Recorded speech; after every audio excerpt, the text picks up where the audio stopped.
Hello. Oh wait, is this connected properly? Sure it is. Hello, this is DarkElf85 on YouTube, or HektontheMage on PSN, and welcome back to Vampire the Masquerade, Shadows of New York. I hope everyone is doing okay.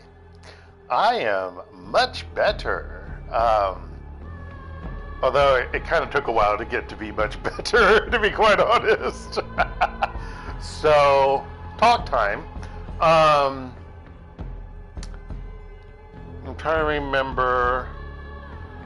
I did mention about the adjutant position, yeah, that and how I got that.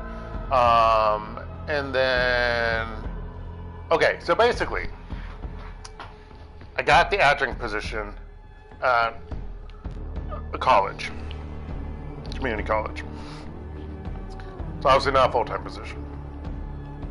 I was still waiting on the full-time position. I had the meeting last week on Tuesday. I think I played on Wednesday night, and I think I mentioned it. Yeah, because I was working on getting my teaching demonstration ready. Then I went to see friends in Daedron, and I finished up doing the teaching demonstration. All the while prepping for it, I made a PowerPoint and things and made notes and whatnot. You know, I'm like freaking out. And then, once I finished it, a sense of calm came over me. I am so weird. I was like excited to share it. I'm such a strange person. And then I did the teaching demonstration on Friday night, my time. It had been Friday morning, their time. And yeah, Saturday I got the results. So it been their afternoon, evening. I got it, folks. So technically, I got both jobs, and I sent email responses back today. They'll probably see it and then respond on Monday. I accepted the full-time position, and I declined the offer for the adjunct position. Adjunct meaning part-time, if I didn't say that already. Adjunct in teaching for teaching means part-time. Meaning no benefits, which is good for some people, depending upon what it is, but and not for me. I start August 19th, folks. So I assume I'm going to be filling out paperwork stuff, hopefully things I can do through email this week. And then once I get into USA, the first thing I'm going to get is a SIM card for my cell phone, because I have an iPhone 7, folks. I don't have any of those new fancy ones with the eSIMs or whatever digital stuff, because that's expensive. I get used stuff. And I'm going to have to change the phone at some point once Apple decides to like screw up my updates, so you know. And then, I was chatting with my mom earlier this morning. We were talking about getting a car. Because I guess it's only borrowing the RAV4. I got confused by that. What will happen probably is that I'll put money up front and start paying it. And then once I get my pension from this job in Korea, I will pay off the rest of it then. That won't happen until sometime in September. And I'll probably take out a loan to help start things off for like getting an apartment or townhome. I saw how much money I'm gonna make per year. It was more than I expected. So yeah, I'm actually excited about things. I'm happy that I have a job in the USA, so I mean, yes, it's going to be stressful the next month plus-ish, maybe 2 months getting things organized, but I'd rather know that I have something to look forward to and to work towards than not knowing anything at all. That's what I really don't like, and I like to be busy. So that's fine. Okay, so let's continue. I actually don't remember because I was so stressed out about the teaching. It was only a 15-minute demonstration, folks. I know. Don't question me. I just stress over big and small things. I mean, it's a big thing. I mean, it's a job. But yeah. Where were we? It was after... Oh, we were talking to Tamika. That was it, Tamika. Tamika throws her cigarette into the puddle, unfinished, and crushes it under her heel. Throw it in the trash after you do that. That's gross. She obviously has difficulty smoking. I didn't know she smoked. Oh, that's new. It's like she's only ever tried it a few times.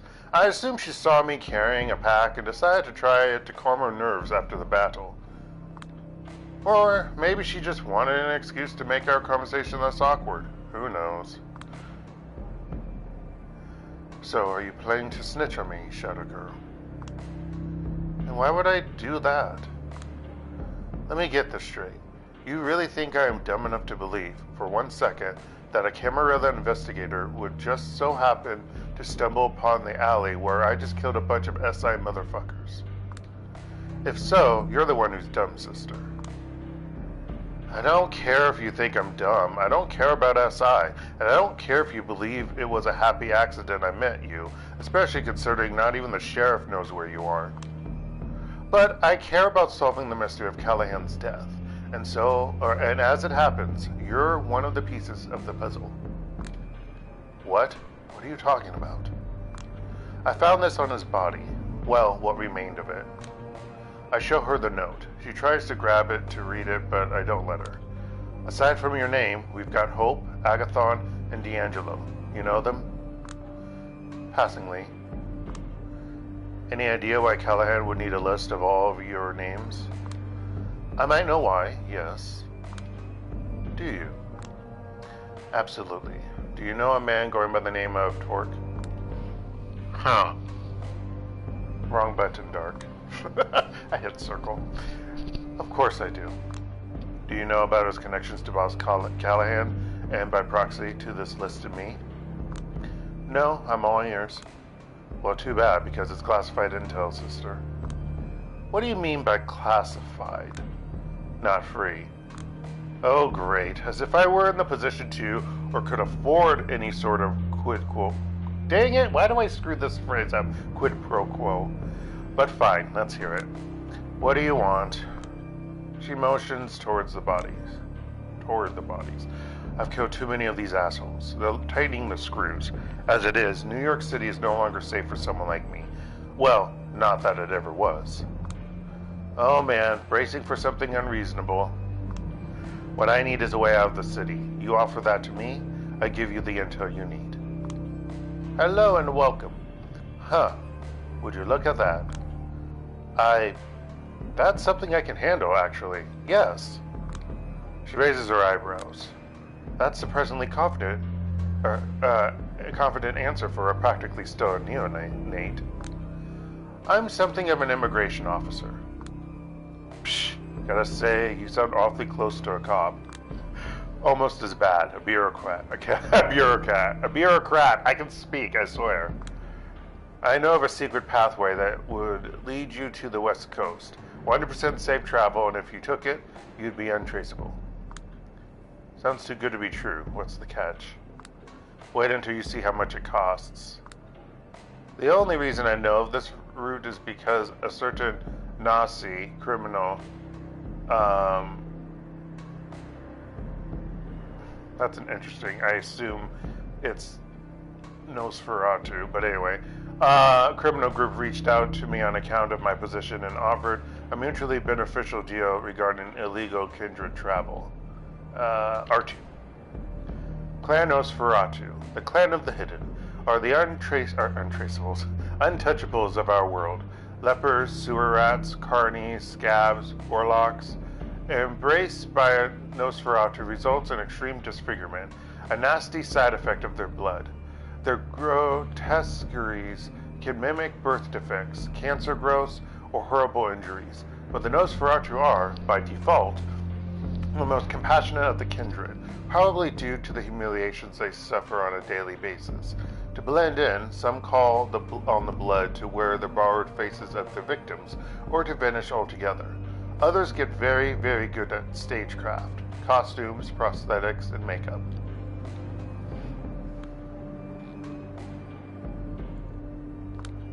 Normally I'd refuse, but they offered me the only thing that could buy me that can buy me a lot of cash. So you actually have a lot of cash on you, even though you don't act like it? Fine then. Money's not an issue. Now that's something I never had a chance to ever say in earnest. Okay then.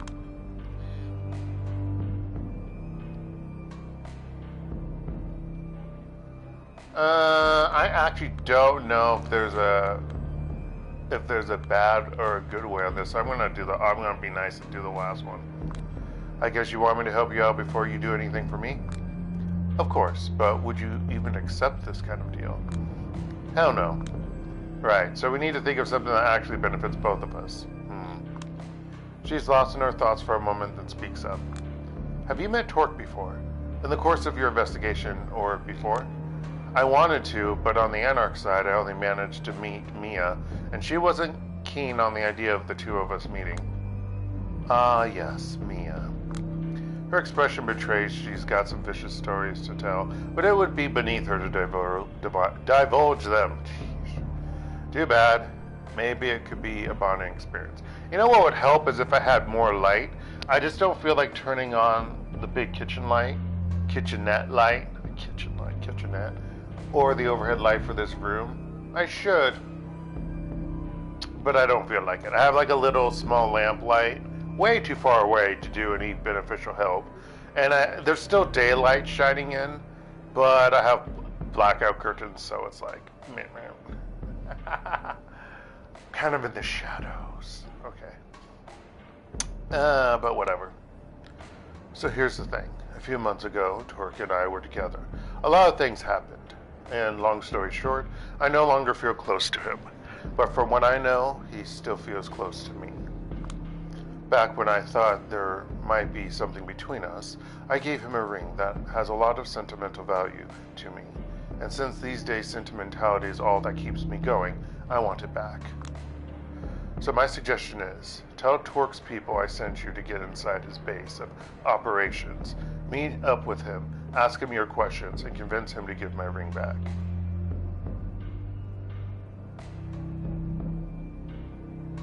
People I sent you to get inside his base of operations. Okay. You get to interrogate him, then I get to have my ring back, then you hear my side of the story, then I get to leave the city with your help. Everybody wins more than once. They will really let me in just because I tell them you sent me? They will, trust me. That sounds too easy. What caused the two of you to drift apart? Irreconcilable differences in worldview. Well, I assume so, but that's a diplomatic answer. If I'm going to involve myself in the relationship drama of two ex-lovers, I'll need something more to go on. Will you? Yeah. She picks her words carefully. I've realized I had become an element of his carefully crafted, projected image. Having me as a radical partner allowed him to present himself as a mediator while paying lip service to revolutionary ideas. A mediator. That's the 21st century for you. Everyone wants to be a middleman these days, and nobody wants to do what's right. You serious? Whenever I hear about Torque from the... is it Ankilla? I'm going to say Ankilla. Is that supposed to be short for Anarch? Okay, well, Ankilla. They talk about him like he's the second coming of Mal. If you ever seen that, it's only because, from time to time, people like me pushed him into doing an uneasy thing. Ever heard of the Southern Wolf and the Northern Fox? Both of them want to eat you for dinner, but only the Southern Wolf makes it immediately obvious. The tricky Northern Fox makes eyes and allows you to pet him before taking a bite. Torque loves to surround himself with Northern Foxes. They talk of compromises. They seem reasonable compared to the opposition, but at the end of the day, they have eyes on the same prize: power. Hearing this gives me a foreboding feeling, but I can't quite nail down why. Alright, tell me where to go, and I'll tell you where we'll meet later.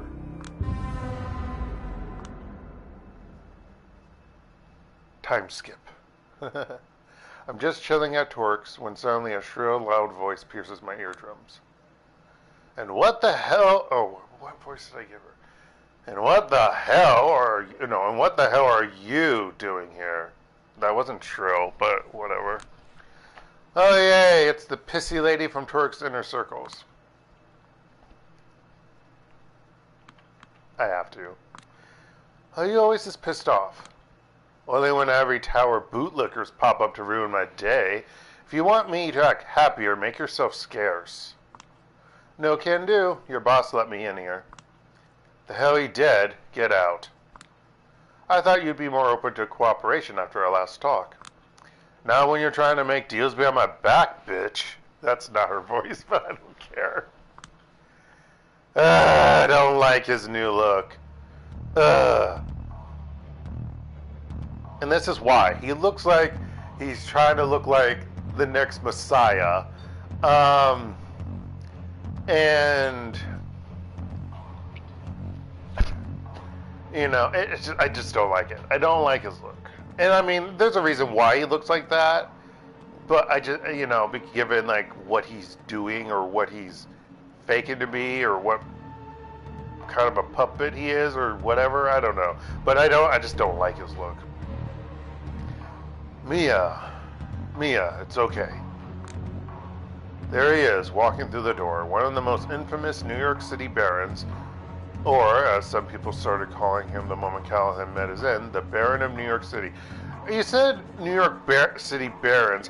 What, other than the two, the one who's dead and this one, what other New York City barons are there? Maybe she means like past New York City barons? If there ever were any? Well, there might have been, I don't know. Torque, we've talked about this. The situation is a little bit different now. Tamika sent her. What? Bullshit. I wasn't able to track her down for weeks. Well, I did. This is a reason to celebrate, not to get mad. Now, if you allowed the two of us a private conversation. No way. I want to keep an eye on her. You will keep an eye on the exit, and that will be enough. Please. He puts on his best authoritative tone, and it works. No protest this time. Mia leaves the room. When talking to Mia, you mentioned cooperation. First I've heard about it. I tried to make friends with her so that the investigation would go more smoothly. Looks like it wasn't appreciated. I'm sorry about her. She can be overzealous, but usually that's not a bad thing. Yeah, sure. So has she told you I've been trying to reach you for a few nights? I don't think so. Have you? Well, I'm the dumbass the court ordered to investigate Callihan's final death, so considering your connection to the case, I thought it would be prudent for us to talk. Ah, so that's you. Yeah, now I know you're probably anxious to hear about Tamika. I'm surprised to hear you two know each other. We actually met through this investigation. Anyway, as I was saying, I know you probably can't wait to hear about her, but I'd like to ask you a few questions first. I understand. Do your job. Did you know Douglas Callihan? Of course I did. We were both barons. Kept having professional obligations to meet each other. But that was it. What was your private opinion of him? Same as everyone else's. A racist clown, mentally stuck in the 18th century, who spent too much time keeping the anarchs down. And I'm glad he's gone. You mean you're glad he met final... Okay, I was thinking met his final death, so, yeah. Same difference, met final death. Well, you know what they say. Hate to see you go, love to watch you leave. I don't know that phrase, but I understand. I can get behind that. Weren't you the first kindred who saw his corpse? Hello. Welcome. I was, but it was his ghouls who found him. By the way, we've established that some of them tampered with the crime scene. They were properly disciplined for that. Killed. Convenient story. Let's move on. What's your alibi for that night? None. I was running around town the entire night, taking care of various issues. Unrelated to Callihan, but I don't intend to divulge them to someone from the Ivory Tower. What is playing in the background? It looks like some Days of Our Lives thing, or some melodramatic movie or something. So you have no interest in proving yourself innocent? My official position was made clear. It's the Camarilla who are to blame. It's your job to prove me wrong. Kuamak. Don't even know if I said that right. Probably not. At least for once, can I face a problem that can be solved with pure logic, not politics. No! Any findings on your side I should know of? Ask Mia. She's the one who handled the murder scene. I'm not privy to all the details. Hope, D'Angelo, Agathon. Any idea who those people are? Can't recall. Sorry. The evidence I've found suggests a potential link between Callihan and Tamika. Any clue? I knew both of them well, but as far as I know, they've never met. That's it. Oh well, not sure what I expected. He's the kind of guy that could only be pushed to talk if I had something concrete to push him with. Time to move on. Well, regarding Tamika, finally. I'll cut straight to the chase.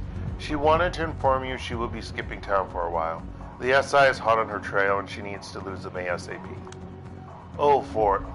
I've told her countless times, if she's in danger, I will always be there for her, not if you're dead. Does she think she can find a secure way out of the city in this situation? She's safe. So you say. She's got some other friends in high places. She'll manage to get out. Gotta admit, that's not what I expected to hear. Or what I wanted to hear. Why did she decide to contact me? She wants her ring back. His aura changes in a blink of an eye. Except, not his portrait. Ah, I see now. So that's why she didn't show up herself. Wouldn't even face me when delivering the final insult. Uh-oh, looks like I stepped on a landmine. Yay! Lovers' quarrels! Lovers' spats! They're amazing! Yeah. She said the ring was a symbol of the trust she put in me. No way in hell I'm going to give it away. Not until she gives me the chance to explain myself. I need that ring to get Tamika to talk, but with the way he's acting, it doesn't seem likely he'd be willing to part with it. It might require me to act shitty, but maybe time to change my approach? Lie through your teeth. I don't think lying will help. I'm gonna be brutally honest. Oh, that's a trade update. Of course it is. Oh, I'm probably gonna get the bad ending again. Honesty is the best policy. You probably have to be like a true vampire, and you probably have to be a bad cop, and you have to be a horrible liar. I just don't feel like doing it, folks. Fuck it, here we go. And I don't remember what I did last time. I probably chose this option too. Listen, you're obviously the hottest new thing in town. People like you, people follow you.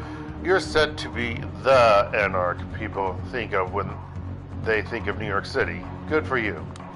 But you're obviously way behind when it comes to understanding relationships. Tamika gave it a serious try. She understood her path. She understood yours. She realized they're diametrically opposed. And that's that.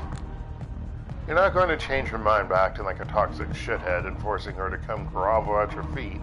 If she wants to give back something that has a great sentimental value to her. You want to earn her trust again? Don't act like a power-tripping asshole. Show her you're capable of responding to her concerns, and that you're capable of being selfless. That's the only thing you can do to change her mind. Sorry. Okay, I'm done. Fuck me in my big mouth. Ugh. He approaches the door and throws it wide open. Mia! Yes, boss? We're done here. Leave the lady out as quickly as possible. Yes, boss. I have a lot of things I'd say to describe his behavior, but I don't want to cause a diplomatic incident. No need. I'm going. Thank you for your time. Tell her I'll show her she's wrong. Tell her I will prove myself worthy of that ring if it's the last thing I do. Whatever, I let myself be led out of the building by Mia. Another mission failed. Yeah, I've got too many of these. Time to meet Tamika and tell her the bad news. I find her already waiting in front of the Jewish Museum. How did it go? Let me put it this way. I'm not surprised you dumped him. So you did not succeed. Nah, he got mad and started yelling about how he will yet prove himself to be worthy of that gift. Then he ran me out of the building. Is she trying to stop herself from laughing? Yeah, I don't know. Yeah, that's a weird sound. What's so funny? Nothing, I'll be honest. I kind of expected that. It's just nice to get a definite confirmation he's still a bit of a toxic asshole, that's all. Well, glad I fell for the oldest trick in the book. Would be cool if, for once, a kindred telling me to do one thing didn't mean another thing entirely. Oh, don't be mad. I wanted to be sure of something, and now I am. As far as I'm concerned, you kept your end of the bargain. It's time I repay the favor. Dictionary updated. Last year, a certain fledgling appeared in the city and attempted to build a coterie. That list you found on Callihan, that's the list they've got. Fledgling, a baby vampire. Ah, i.e., one so new who has figured out so little, they still need their sire to protect them. What's fascinating is that you don't capitalize IE when you write or type that. When I see the capital letters IE, I think Internet Explorer, even though there's no periods in between them. I don't think usually when you see it. Now it's, what is it, Edge? Microsoft Edge? Yeah, anyway. Of course you have to add Microsoft, because you need to know who makes it. My status as a fledgling was cut short by Carmen's swift departure. I had to learn the ropes on my own, and most of those lessons weren't pleasant. So we're cool with almost killing someone who doesn't have a sire, but we're also cool with someone's sire just up and leaving, and they're like defending themselves. How does that work? You know? Anyway. They contacted each of us, then found themselves in deep shit. SI, Kaiser, Sophie Langley, some shadow players manipulating everything from behind the scenes. Then they disappeared. I wonder if we see them in the third game. I couldn't tell when I was looking at the previews for it, so there wasn't a whole lot of information on it, just like a trailer. I mean, maybe if I looked on Steam, but I don't own Steam and I don't plan on owning Steam, so yeah. I just hope it will get onto like console ports like PS5. I assume it would be on PS5 because it's more current. But yeah. Kaiser. That name popping up once again. It can't be a coincidence. No one knows where or why. Doesn't really matter. That happens when you punch way above your weight. Hope they're doing fine, despite all odds. In any case, Torque got involved too. That's how I met him, actually. He got hurt. Didn't want to say how, claimed it could put anyone who knew in danger.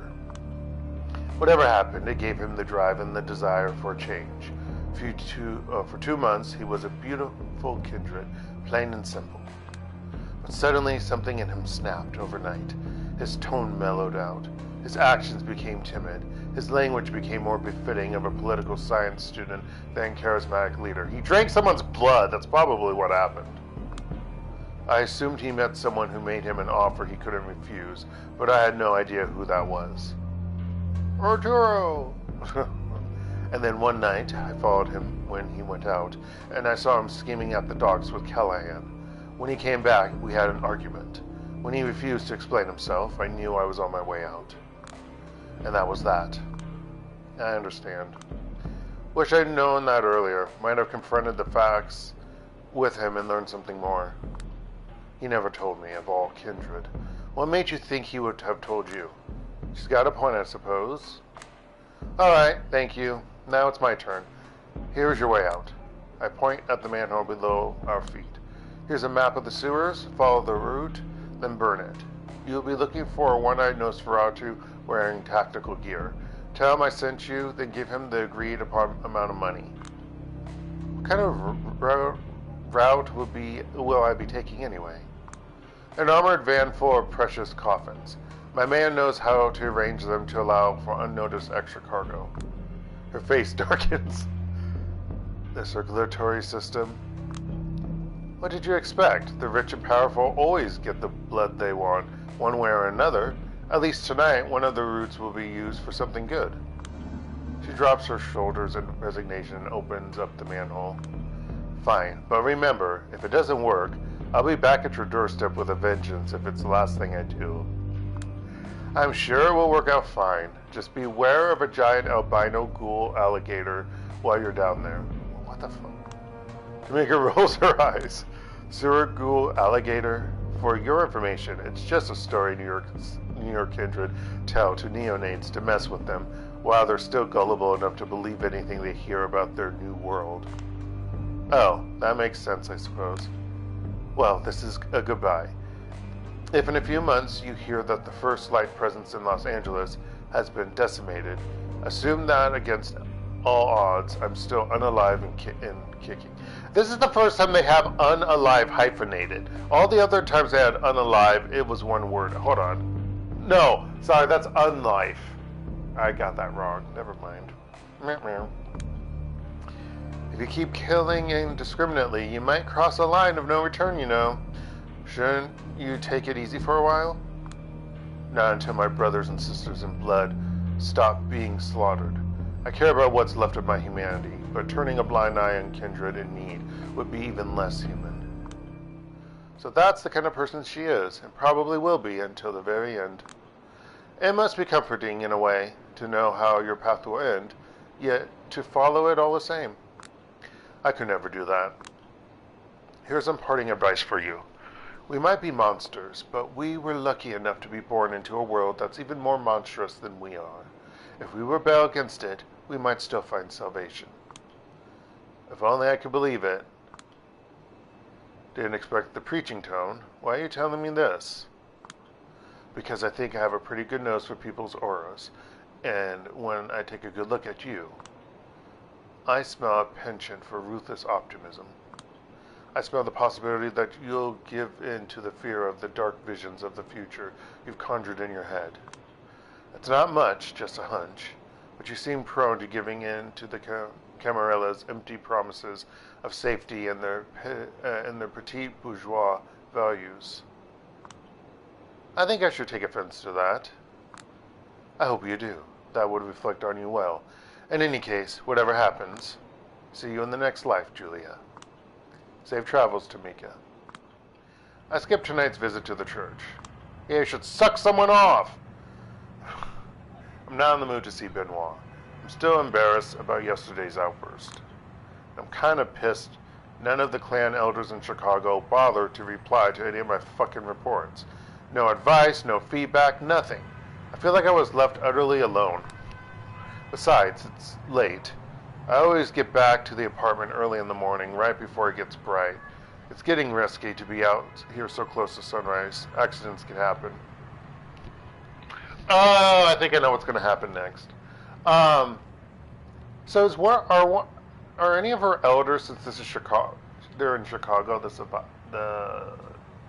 Sabat, Lasombra, are any of her elders, are they like mafia members? With the accent. I'll try to get back earlier tomorrow night. Attempt to surprise Dakota. Yeah. I'm back. Oh no, it's not yet. Okay, never mind. Dark, what are you talking about? Shh, don't worry about it. Yay! How was work? All caught up? I managed to get my deadlines postponed. Our clients are canceling and delaying orders left and right. Yeah, because it's COVID-19. Huh. Does that mean you have time to help me with my makeup tomorrow? We'll see. Perfect. Alright, I need to disappear before the sun catches up with me. Hey. Yeah? I love you. Oh. An uneasy silence fills the room. I'm not getting out of this one, am I? Jesus, woman. No, I have to. I didn't lie to the Baron of New York City tonight, so I'm not going to lie to her. I know. She flashes a sad, forced smile as I leave to rest. That's a fucked up woman. Why is that person still there?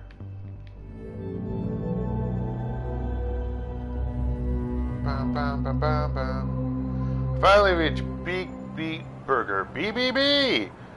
Hoping to recuperate from all the mental damage accumulated over the past few days.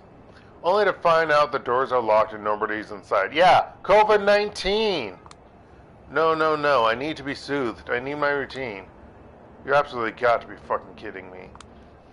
Closed? What the fuck do you mean closed? Passerby. Did that say bad girl or bad girls? I mean, we are in the middle of a pandemic. Everything's closed. Pandemic? What pandemic? Do you live under a fucking rock? It's a new SARS virus, straight from China. The whole world is going crazy over it. People are dying left and right. And as you can see, I'm not wearing a fucking mask. Nor are you. Holy shit. I didn't know something like this could still happen in this day and age. Somehow, it always felt like we were beyond it. No. Unfortunately, no. Humans have not developed a way to, like, be immune towards diseases. That involves a combination of cocktail drugs. I just said two words that mean the same thing in that sentence. Anyway. Well, I guess it's lucky I'm dead. I walk away to avoid bringing more attention to myself. Why did you say that out loud? Now I understand why NYC feels downright apocalyptic tonight. It's like a psychedelic experience to see these familiar streets empty and abandoned. Well, let's see what parts of the city are still alive in the middle of a plague. What idiots are around. I remember I did this one. I do remember this, an aristocratic taste. All this malaise spreading through the boroughs is putting me in a weird mood. Seems like I can't outrun it, so maybe I'll intensify it instead. Smallpox hospital, here I come. Yeah, I remember. I think she's actually a vampire. It was a weird thing. So we're going to do this one instead. A familiar smile.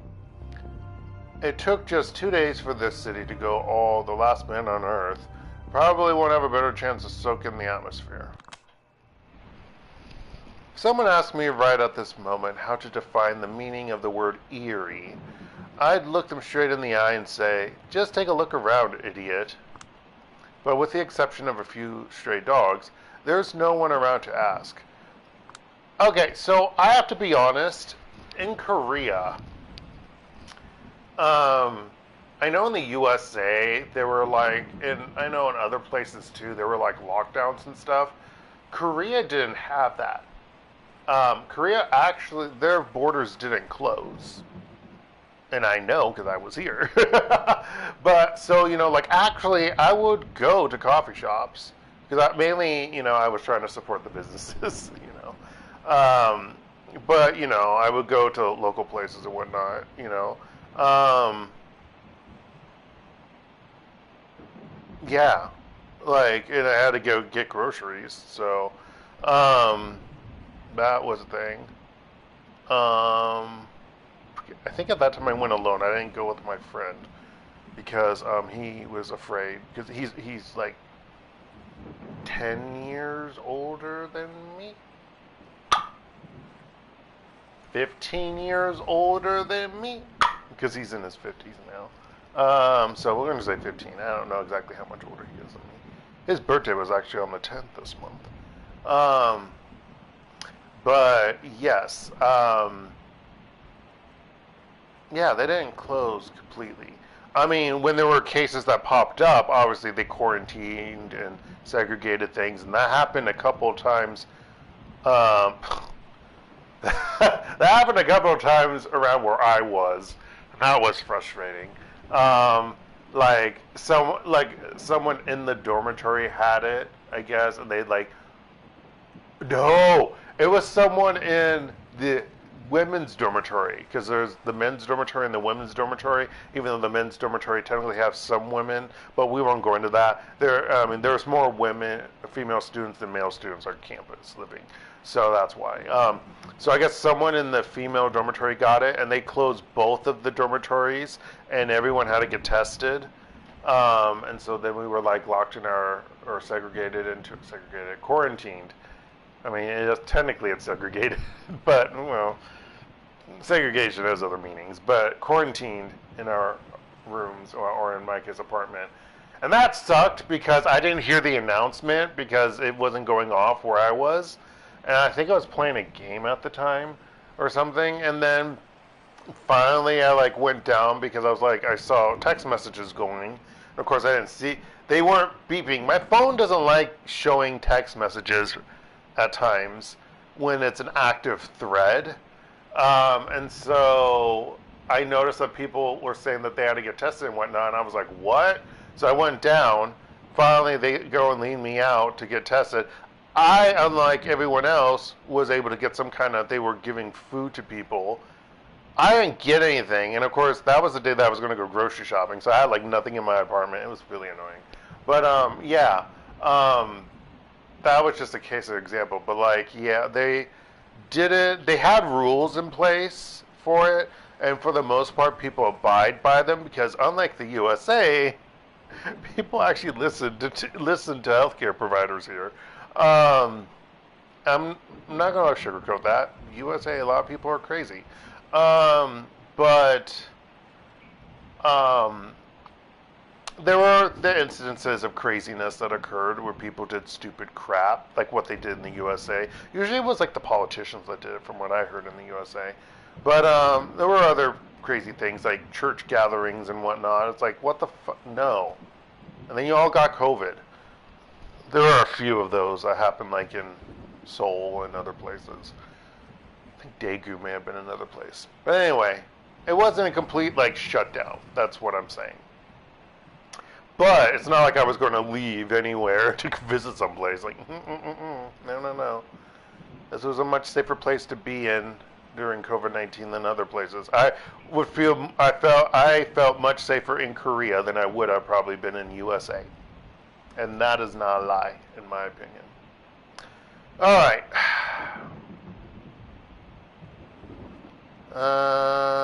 Let's see. This isn't the New York I've come to know.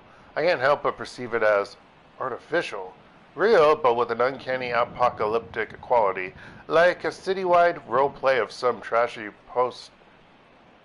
post-apo flick. I actually don't know that type of word for a term for describing film. Yeah. Like I was Will Smith in I Am Legend. I actually never saw that movie. Isn't that his zombie movie? I wanted to see it just because zombies, but yeah, a lot of stuff that he does relates to America. Yeah. Anyway, that's what I've gathered. I never thought about that until someone mentioned it. I'm like, now that I think about it, yeah. Hell, this is probably the first time anybody has thought of I Am Legend in the last 10 years. The film version, anyway. Was there some other version? Keep walking the empty streets until suddenly... Hey, Julia! Julia! The streets reveal themselves as less empty than I previously thought. Charlie? Sheesh, been a long time. Oh, well, I don't like that voice that I... Julia, why are you so stupid? Wow, that's not the line I'd choose to open a touching reunion with. Last time we met, he was working at Karma Circle, one of those vegan places that pride themselves on hiring workers with disabilities. Went there for the first time 2 years ago or so with Dakota. Charlie here was our waiter. He heard us arguing about something stupid and rushed to Dakota's defense. And in Charlie's mind, the best defense is a merciless offense. He roasted my formal clothes, silly mannerisms, general behavior, and specific arguments so ruthlessly. Dakota had a 10-minute long laughing fit. The manager overheard him and apologized. But I didn't mind. I've always liked underdogs who can stand their ground. We even became online friends so that we could roast each other on Messenger. And he can do that. And he can do that using emojis alone. People are getting sick. You're irresponsible. I need to take you home. Wait, what? Why are you running around, sir? I was just headed there, Charlie. No need to worry about me. But I was worried. You never answer my messages these days. Yeah, that's not exactly an option right now, is it? Especially during the day. If you have to contact me, you need to do it through Dakota. I've decided not to use smartphones anymore. You know, to keep my head clearer and all. I think you just got tired of breaking them. You always were so clumsy. Oh, well, technically, you're not wrong. She's still breaking them in a different way. Your screen was always cracked. You were always thinking a lot while your hands were doing something stupid. As I said, ruthless. Is Dakota good? You two still gal pals? What is with that phrasing? Exactly. Gal pals? Who told you to call us gal pals? I don't remember ever saying that. Dakota did. On WhatsApp. I asked her, jeez, these phrases. I asked her, Dakota, is Julia important to you? And she said she is. We are gal pals. That we are. Touching that you asked. That's good. You aren't practical. You are a mess girl. You need someone close to take care of you. Psh, come on, said the guy who still lives with his mom. Yep, we're the same. That's how I know. He says I with such an innocent smile and so much conviction, I feel thoroughly owned. No use fighting back. Switching to sincerity mode.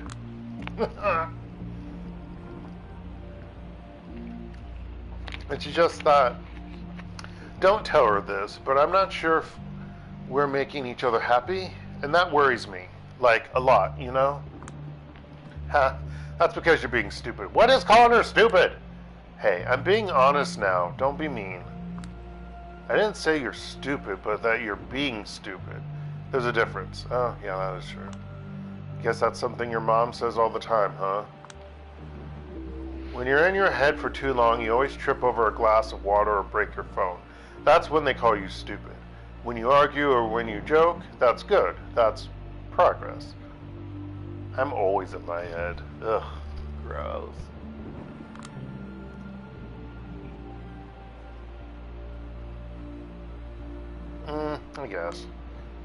I guess. See, you're not stupid. You get it. Oh yeah, are you still a journalist? Me? No, they fired me. I was sooner possibly going to burp, so if that no sounded odd, it's because, yeah, that's why. Good. Good? Seriously? Yeah, Mom reads Ladestar sometimes. She says it's trash. I'm happy you're not trash. How old is this guy? Thank you. That means a lot. And, how is Karma Circle? You're still working there? No, they fired me. Jesus. Oh.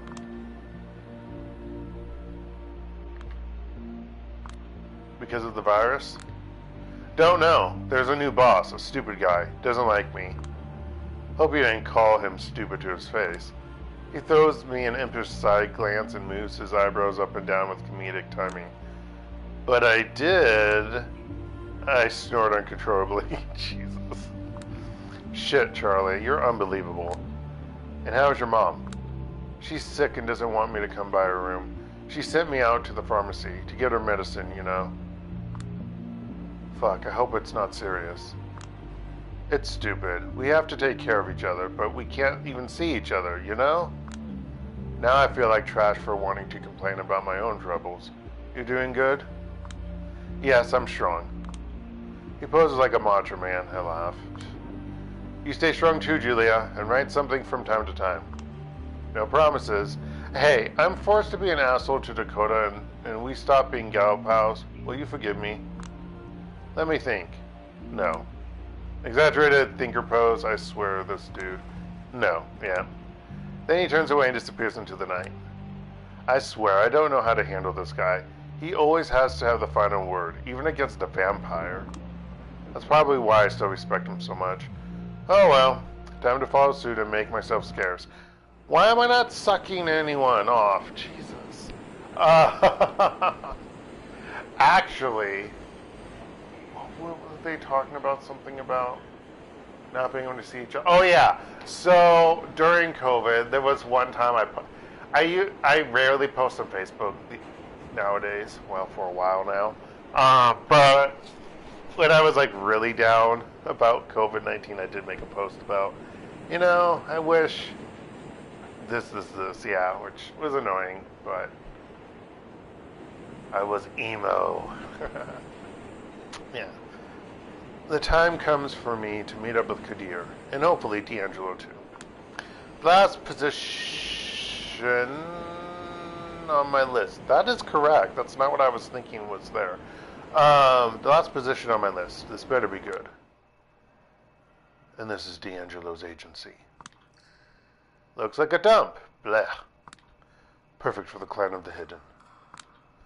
I thought he wasn't hidden. I thought he was missing, and to be honest, I kind of expected the worst. Why would we look for him in the most obvious place?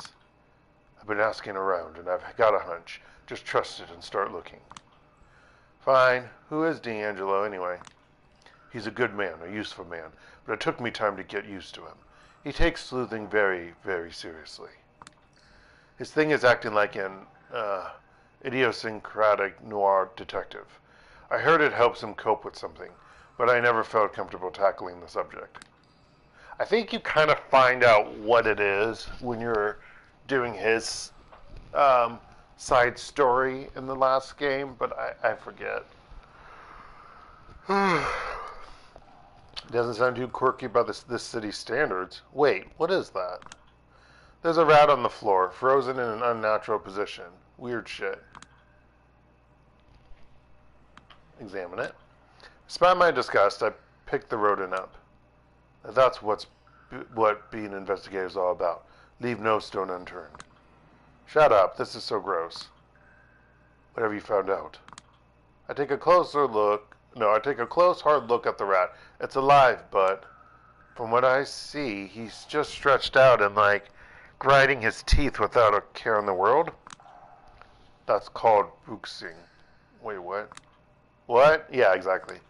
When a rat chatters its teeth, that's bruxing. I don't even know if I'm saying that correctly, folks. He's not acting panicked or aggressive, so I guess he's just happy.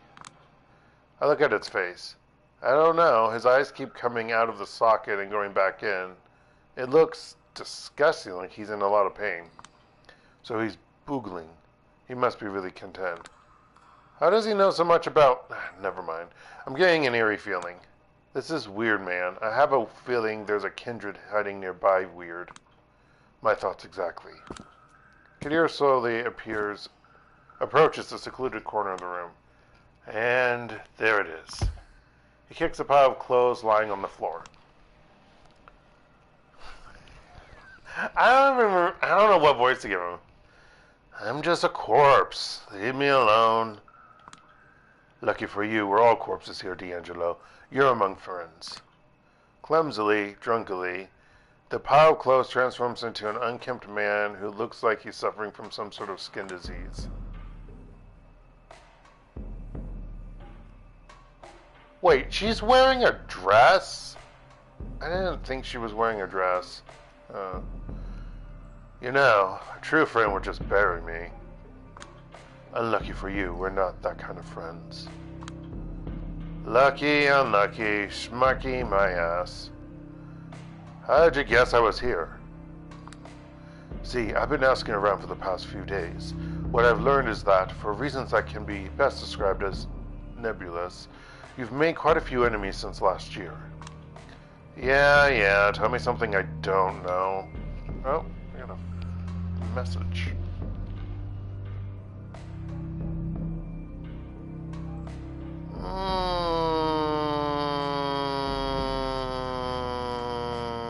I'm gonna be running around on Wednesday. That sucks. Whatever, it's fine. I like to pretend I'm exercising.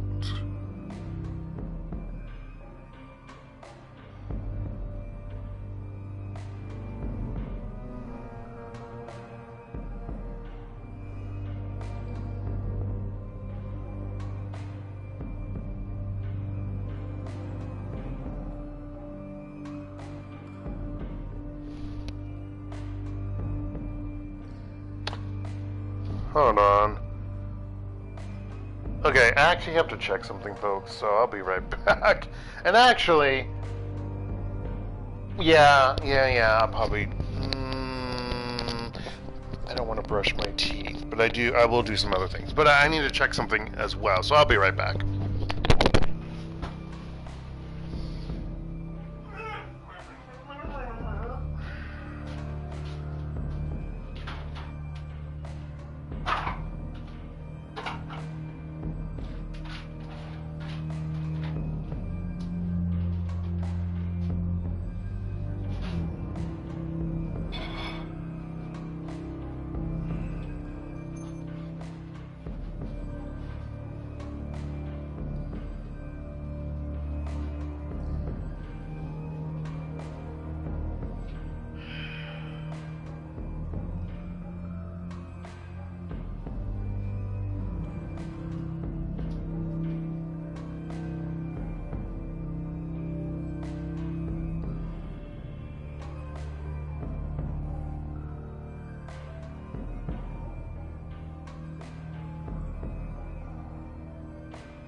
I think I need to charge my controller, because I think it has... it was at 2 pellets when I started, so it's probably at 1. Let's plug it in, plug it in. I bet those... I wonder if those commercials are still around. Probably not. I don't know. I haven't been in the USA for over 13 years, so I don't have to know.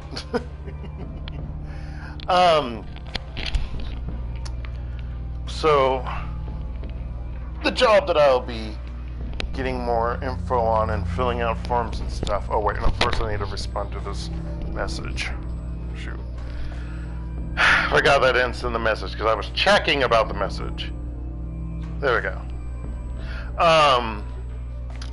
So, I was hoping for a certain amount of salary per year, and I was happy it was actually more than that. I was like, it was funny when I saw the offer. First, I saw a message. I'm like, it'd be great if it was an offer about whether or not I got the job or not, so I can have peace of mind, and then I can respond back to the other job offer. And I didn't actually read the title of the email. I just read who it was from, and so I knew it was from the last college. But I didn't know it was the job, if it was a yay or nay. And then I actually read the message first, and I was like, oh yay! And then they actually posted, because I didn't know how much I would be making, because it was based on experience and level and work and whatever, work experience and whatnot. Because so it didn't have listed how much. And so then when I saw how much it was, I was like, oh, it's actually more than I thought. I will say, based on what I looked for in the USA for different states, for working at a community college, Iowa isn't one of the highest. But I still was fine. I was pleasantly and happily surprised with how much I was being offered in the job offer. So I'm like, yay! Which means I was looking at more thoroughly at apartments and townhomes today, folks. I like to have a town. I'm looking at. I can say quite confidently, I can look at 2-bedroom places. Ooh. Single man, single dark, in a 2-bedroom, wherever. Ow, ow. The problem is, the town where the community college is located is pretty small. And due to flooding in the area over the past 2 months, since June, there's been a lot of people displaced, so there's that too, until things get recovered in areas. So it can be harder. I'm willing to drive up to an hour away-ish to live somewhere, to commute. And actually, I know that some people at that college, some of them live in the town and some live out. I would prefer to live in the town or live about 20-30 minutes away. That would be fine. But if need be, I'm willing to commute for an hour. And of course, that will be 2 hours total in a day. But yeah, I was looking at that, and I was looking at vehicles again. And that one vehicle that I kind of want is still there online. Although the price that they're asking is ridiculous. Especially when it's a vehicle that doesn't have automatic windows. What? You can have a car that doesn't have automatic windows, Dark? Yes, you can. And it's a 2014 or was that 2016? I forget. But yeah, it doesn't have windows. It has windows. I mean, it doesn't have automatic, which means in the back you can't lock those windows. I don't think you can lock them when it's manual windows. I don't think you can lock them. Maybe you can. I don't know. I don't think you can, though. Not that I'm going to have a lot of passengers in the back. I don't think. And it would be a talking point. Like, why does your vehicle have manual? What are these? I remember one time we had a vehicle, I think it was when I was little, that was manual windows. I remember a Super Mario Brothers 3 cartoon show where they showed that in one of the, when it was like a family came through the warp pipe from like somewhere in USA or whatever, and yeah, it was a weird episode, but anyway. Alright, and one thing that caught my interest is how everyone has it on good authority that your place was raided a few times without you being found, yet nobody has assumed responsibility for these acts. Hell, doesn't this den always look like it was just raided? Can't blame anyone for making an educated assumption. I had a hunch these might be more than rumors. See, it sure looks like a convenient coincidence when everyone hears something that makes them look the other way, and coincidences are for fools. Well, you've got my number, and you can see my ugly mug right in front of you. So it's no use playing dumb, I suppose. Agreed. You're seriously spent all these weeks holed up in here? Is the hunger not getting to you? You got a lot of critters around this area, and we've become chums. Some of these rats actually got addicted to the kiss. That's why the rat was looking like that. They come to me every night, acting like coke hounds begging for it. The kiss. The fancy romantic word for taking a nice deep drink of mortal blood. The recipients usually enjoy it almost as much as the bestowers, though not in the same way. For us, it's sustenance and taking care of a deeply rooted need. Most people I drink from end up dazed but happy. It doesn't have to be mortals, as we see here. Been getting him drunk just to get some rush out of feeding on him. Feels a bit like slathering a horribly burned piece of pizza and ketchup, but in this situation, I'll take what I can get, you dig? It's so gross, I failed to keep my poker face. He notices. So, who's the dame? Oh yeah, he's supposed to be sounding like a noir. He has a noir shtick. Well, whatever. Julia Sowinski, a detective investigating Baron Callihan's death. He raises his head for a short while to stare in Qadir's eyes and treat him with a vulgar snicker. Phooey.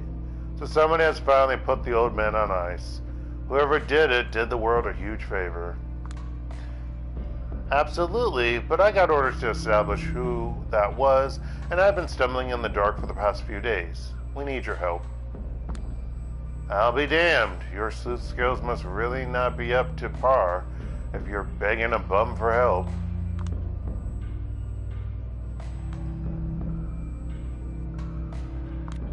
It's an unusual case. How so? It's extremely political. Phooey. I asked, how is it unusual? It feels like the game was rigged against me from the start, like I'm just bumbling around and achieving nothing while everyone laughs behind my back. Geez, you sound hopeless, kiddo. Haven't you ever read a Chandler book? That's how it always is. Just do your best, endure the embarrassment, and hope that you stumble on the answer by accident. He accidentally lets a metal flask in his hand slip out and fall to the floor, then struggles to pick it up. Qadir can't bear to watch. God, what happened to you, Gianni? Never seen you this slow before. Stress-related disorders causing a disruption in my routine is what I think a shrink would say. Happens when a lot of shady folks are out to put a stake through your chest. Help us out. Tell us what you know, and we might be able to help you in return. Yeah, respect where it's due, miss, but I think it's going to be the other way around. I ain't telling the two of you shit, pardon my French. That expression, I don't get it. I mean, I think one of my friends tried to explain it, but I'm like, until I know I can count on some protection. Gianni. I forgot that's his actual name. Or at least his first name, because he goes by his last name, I think.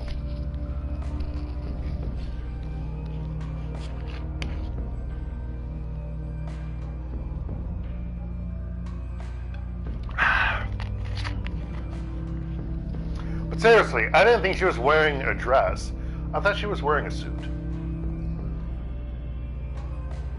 I have to pay attention more. Don't you Gianni me, Qadir Alasme.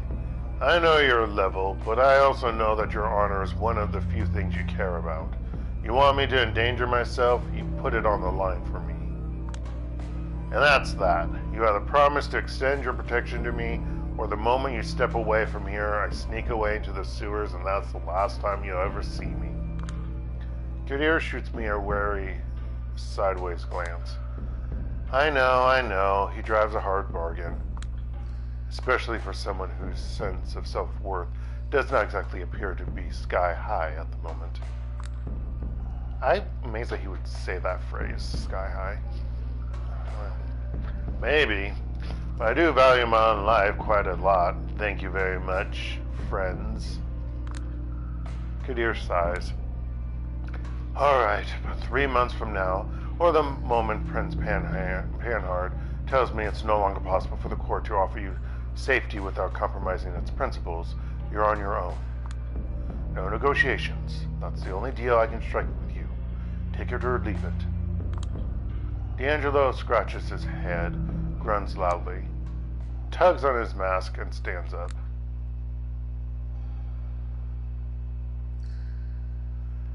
That's Jake with me, big fella. I might have strong opinions about Panhard, but hell, I'm sitting on dynamite. I'll take what I can get. Who else in New York would you rather rely on? You want me to call the mayor? My opinions about the prince aren't that bad, so what do you good folks want from me? Who wants you dead? Starting the interrogation with a tricky one.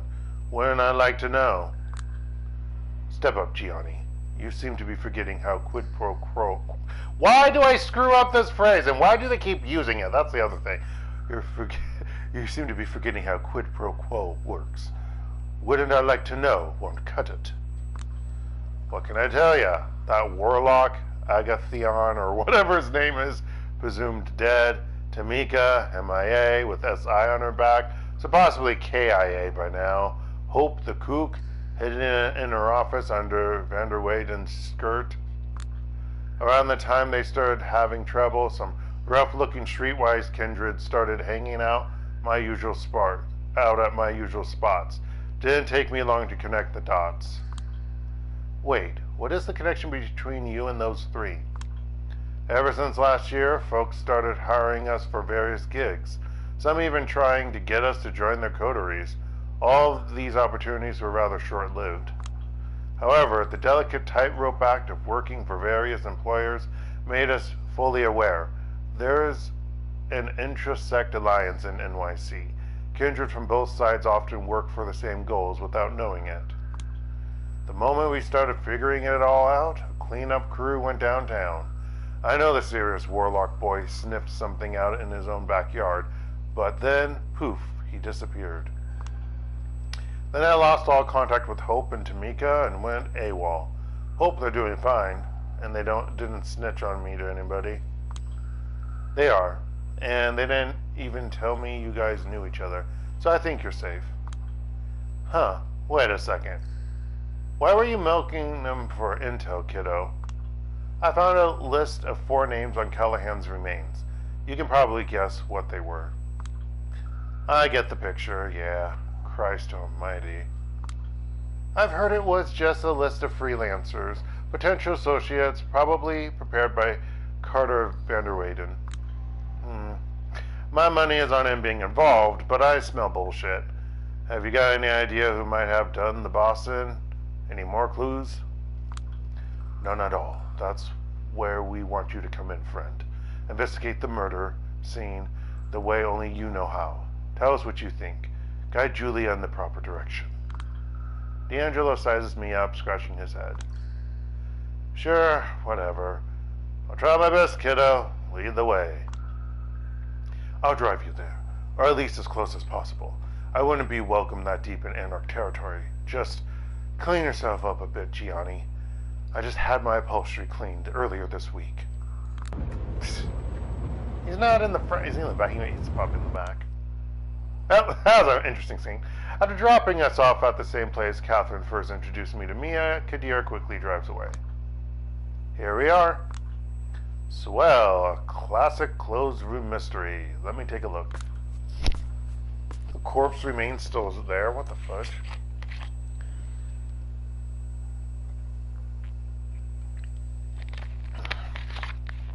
I forget how long this game is. I know it's not that long, because I think he's the last character that we see out of the coterie members from the first game. But yeah, I forget. And what sucks is that it will probably end sometime this week, probably on Tuesday, at the earliest, maybe. And if that's the case, I'm just trying to figure out what game I can play.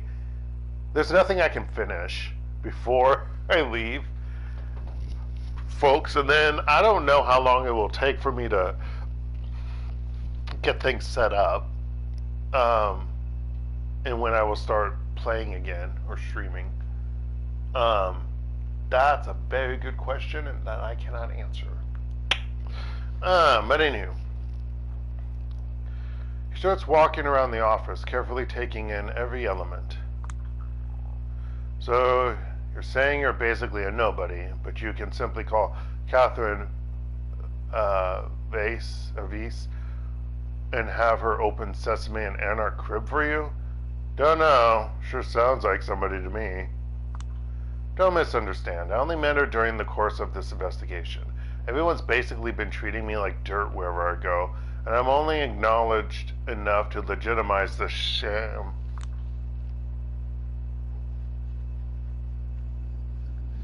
I don't know if it's, I think it's just sham. I don't think it's going to be shame. Lord Castlereagh. That was an abrupt interruption. I was busy sharing, damn it. So the portrait. Excuse me? He's pointing at the painting of the man overseeing this entire office. I meant murder on the way. He had a mask like Castlereagh. Very smooth, he looked yet grim. 7 bloodhounds followed him. He seems to have completely switched his modus operandi, upon seeing the murder scene. He's in his own little world, and his behavior has become more machine-like, erratic. I still don't follow it. I never knew the old Irish coot was into the Napoleonic era. But then again, I have no idea about his exact age, of course. So maybe that's when he lived, or was born. Anywho. Pay minimal attention to me, alright? Who am I looking at here? Right. That's one Lord Castlereagh, born as Robert Stewart, a British Secretary of State for Foreign Affairs at the beginning of the 18th century. Incredibly influential, incredibly hated. Ask one fella about Castlereagh and he'll tell you. He was the man who destroyed Napoleon for good, the man who shaped British politics for ages, the man who built foundations for European unity at Vienna. Ask another fella, and he'll tell you, he was the man who destroyed the Irish Parliament, the man who cracked down on any possibility of reform, and then supported the cavalry massacring peaceful protesters. He's spouting these facts like a computer. Is that the hint of a detective's photographic memory? I have to say, it's downright perverted for an Irish man to put up Castlereagh's portrait in his office. Definite proof that our victim was sick in the head. Ah, as if we needed more evidence there. Probably idolized him too. Maybe identified with him, even. Yeah, that's possible. Callihan and his ilk adore those jagoffs who strive to reach across the aisle and achieve hard compromises. Too bad nobody else ever remembers them well. I feel like I should say something. I've got this nagging feeling in the back of my mind.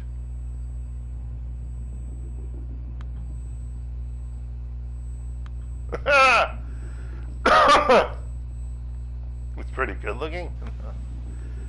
That was his Ramona, huh? I'll just do this one. How did he die? Committed suicide in the 1820s. His family took every sharp item away from him, but he was, well, dedicated. Why did he do it? Pressure is mounting from all sides. Deserved hate coming from all sides. Plain old overwork. Also might have gone nuts. Kept saying he saw ghosts. Otherworldly silhouettes were guiding him, yada yada. An unpleasant feeling grows in my stomach. Also, there's a rumor someone was threatening to expose him as a homosexual. Having to choose between being publicly denounced and ending it all by his own hand, he chose the latter. Well, that's just depressing. Maybe, but the silver lining is, it couldn't have happened to a nicer fella. He stops above Callihan's corpse and laughs. Posterity will never survey a nobler grave than this. Here lies the bones of Castlereagh. Stop, traveler, and piss. and he kicks his bones with glee, causing me to jump a little. Is he still under the influence? Isn't that tampering with the crime scene? Kiddo, as far as I can see, this crime scene has been fucked with 3 times over. Can't really be ruined more than it already has. I agree, but it looked about the same the last time I was here. Then it was already a total mess before you ever got here. Whatever. Standing by the metal shutters on the windows, he abruptly changes the topic. Lightproof. Have you toyed with these? No, in general I avoid machinery like that. It doesn't like me and I don't like it. They don't like you? They don't work properly. It's like I give technology an allergy. Sometimes industrial cameras mess up my face.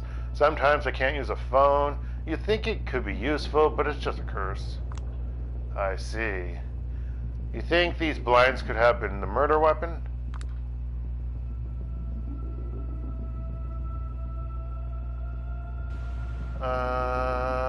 Let's do how so. How so? Let me explain. Let's say for some reason our stiff was standing there as the sun was rising. Maybe staring at poor Callihan. Callihan, that's him. Castlereagh, looking for a soulmate to accompany him to the other side. Yet another guy pushed to suicide by politics. Pretty old school, romantic, yada yada. Or maybe it was torpor. Or maybe it was a freak accident. Or maybe it was premeditated. Guy! Took your mask off. Dude. Also, are you vaping? What the f... In any case, sunlight would be a perfect murder weapon, no? He takes off the mask to shoot a disfigured smile my way. He doesn't... They say disfigured. He doesn't look disfigured to me. I mean, he doesn't. So, I mean, I'll say his teeth are jacked up, but I don't see disfigurement. Also, what does his beanie say? What the heck does it say? Hell no, of course it says that. Well, that's just a theory anyway. Well, it sounds good. Does it? Oh, he always has the vape. What the or is that a pen or a marker? I don't know, it looks like a vape. Does it? Because I was just spitballing. It's practically impossible to make certain now, kiddo. The most logical cause of final death would be damage to the heart, and that could easily be done without damage to the skeleton. And he sets off with a wink. What is he playing at here? The safe. Anyone made a crack at it yet? As far as I know, only Callihan knew the code, and the safe itself is pretty hard to crack. Watch me, kiddo. He presses an ear to the safe and slowly begins to rotate the dial. Stop clowning around. You're a safe cracker now? When you're cursed with continence like... Wah! When you're cursed with continence such as mine, and you decide on a job such as mine, you gotta be a jack of all trades. Yeah, but still sounds pretty hard. Last year, there was a random fella visiting a heritage museum in Alberta. He found a safe that hasn't been opened in 40 years. Not a single specialist, nor even a blacksmith could have handled it. Excuse me. The man just studied the numbering, listened closely to the mechanism, attempted the most sensible combinations, and voila! The unthinkable happened. That's where just trusting your instincts leads ya. Instinct leads ya, sorry, it's not instincts. Too bad he found nothing inside but an old pay sheet. A metallic screech, the door opens. I'll be damned. And it looks like we've got the same case here. Confetti. A few random papers scattered around. But for what it's worth, the lock has obviously traces of mechanical manipulation. Probably recent too. Reeks of foul play. But what do we know for sure, really? I'm done here. You can take over. Another wink, another walk in a random direction.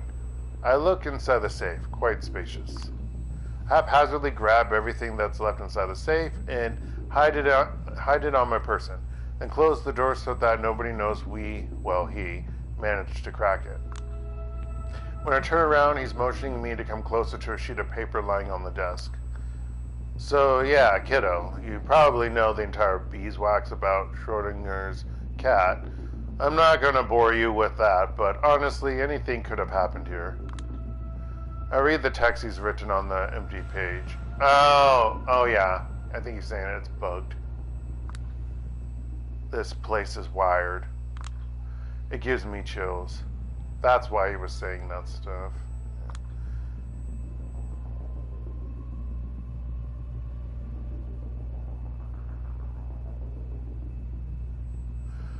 I think I'm okay. I've tried to record my own voice a bunch of times on different hardware just to see if I can. It mostly comes out as noise.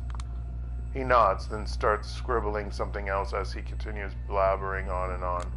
The best strategy would be to make an educated guess about what happened here, then interrogate everyone about it. Maybe you'll take someone by surprise, drop a hook on him. The wiretap is a chip in the broken glass bottle on the floor. Absolutely sure it belongs to Kaiser. Kaiser, the elusive information broker, the talk of the city, finally got an excuse to nab him. I understand. I think I have an idea how to use it to find him. Should I notify Qadir? Scribble, scribble. Takes longer than before. So yeah, I'll be meeting up with Qadir. You stay here, sister. Maybe there's something you've been missing. You're a call doll. You're going beyond his jurisdiction, so he will try to stop you. Whatever you do, just give me a 10-minute heads up, so I can get to relative safety. For sure. It's back into the chef's custody for me. See you around, Julia. Sorry this old codger couldn't have been more help.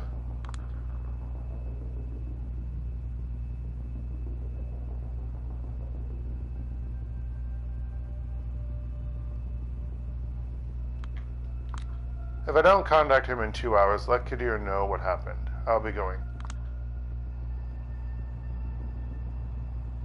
Cuts, fade to black. I've got a plan. Now all I need to execute it is a clueless bystander. Oh, we know who that would be. I forget his name. I know he has a name. This guy will do. Oh no, that's not who I was thinking of. Yeah, we're gonna get up to Kaiser. I know what I chose last time with Kaiser. I don't know if I'm gonna do the same thing. Do you, need me for anything else? Not really. Better take a hike before the guy you've just called shows up. I can't guarantee he won't make you hurt. Will do. He puts his head down and obediently trots away down the street. I might have messed with his head a little too much using my wily kindred charms, but I needed him to tell Kaiser where I want to meet, quite clearly multiple times. I would have given him the kiss as things at least. Yeah, so he could suck off! But I told the big man I won't be here all night and that he'd better hurry up so I want to be ready whenever he comes. Less than 15 minutes later, a menacing black limo takes a fast sharp turn onto my street and stops right in front of me.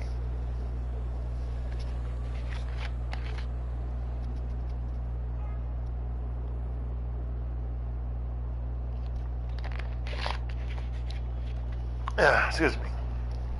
Drinking. Some more soda.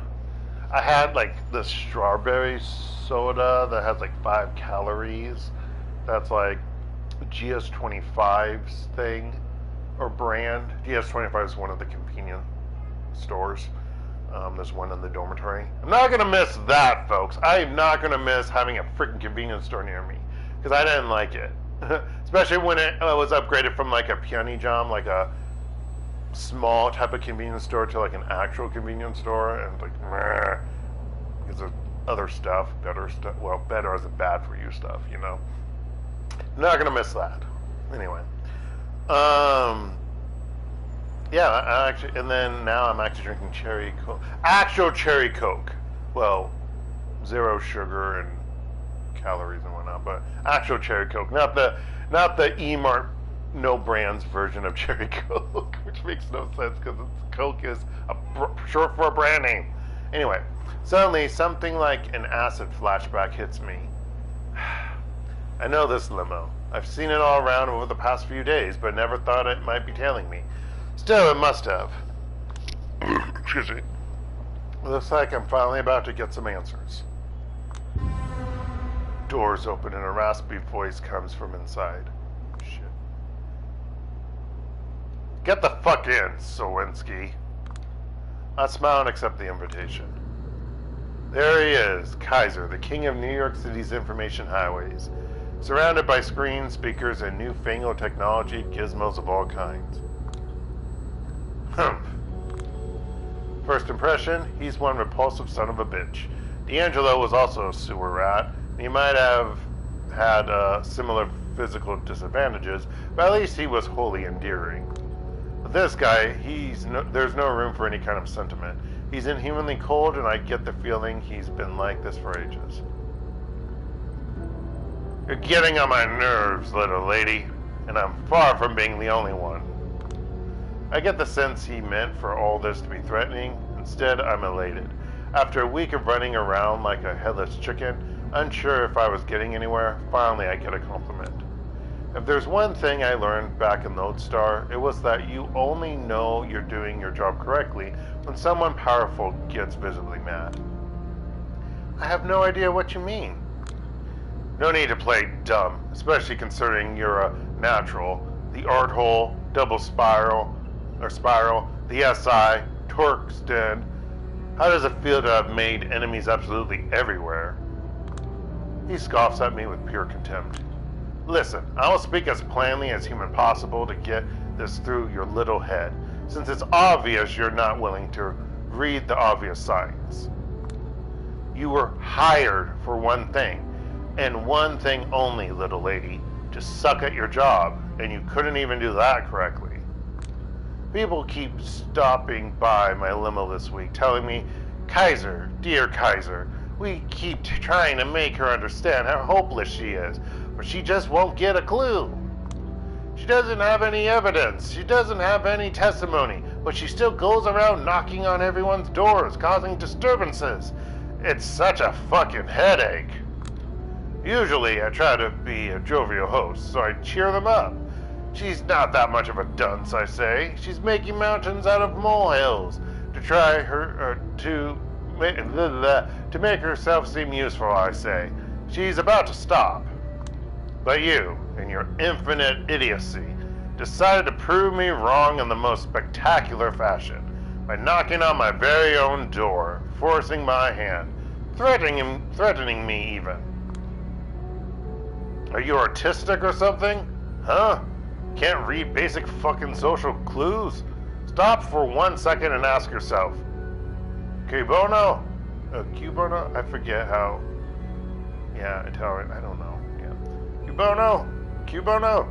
We even fucking want you to solve anything, let alone this case. See, this city has a delicate system set in place. Usually it's flawless, but ever since you started tinkering with it, it's been having these irritating malfunctions, and it's driving people... Are you done? A weird, disgusting sound, something between a gargle and a bark, escapes his throat. Unbelievable. All I'm hearing is that you're in possession of some information that might help me solve the puzzle I was presented with. If that's the case, I'm going to ask you to share it. I swear, you're absolutely irredeemable, you fucking garbage dump of a woman. How do I get through all the rubbish in your head to drive my point? Don't you know who I am? So what I did, well, we haven't gotten to it yet, but I chose an option that might be the correct one. I don't know. But it didn't help me. Actually, I think the game wraps up after this, so we might actually be finished shortly. Tell me the truth or else, I want to see your higher-ups. You're the one who had Callihan's place wired.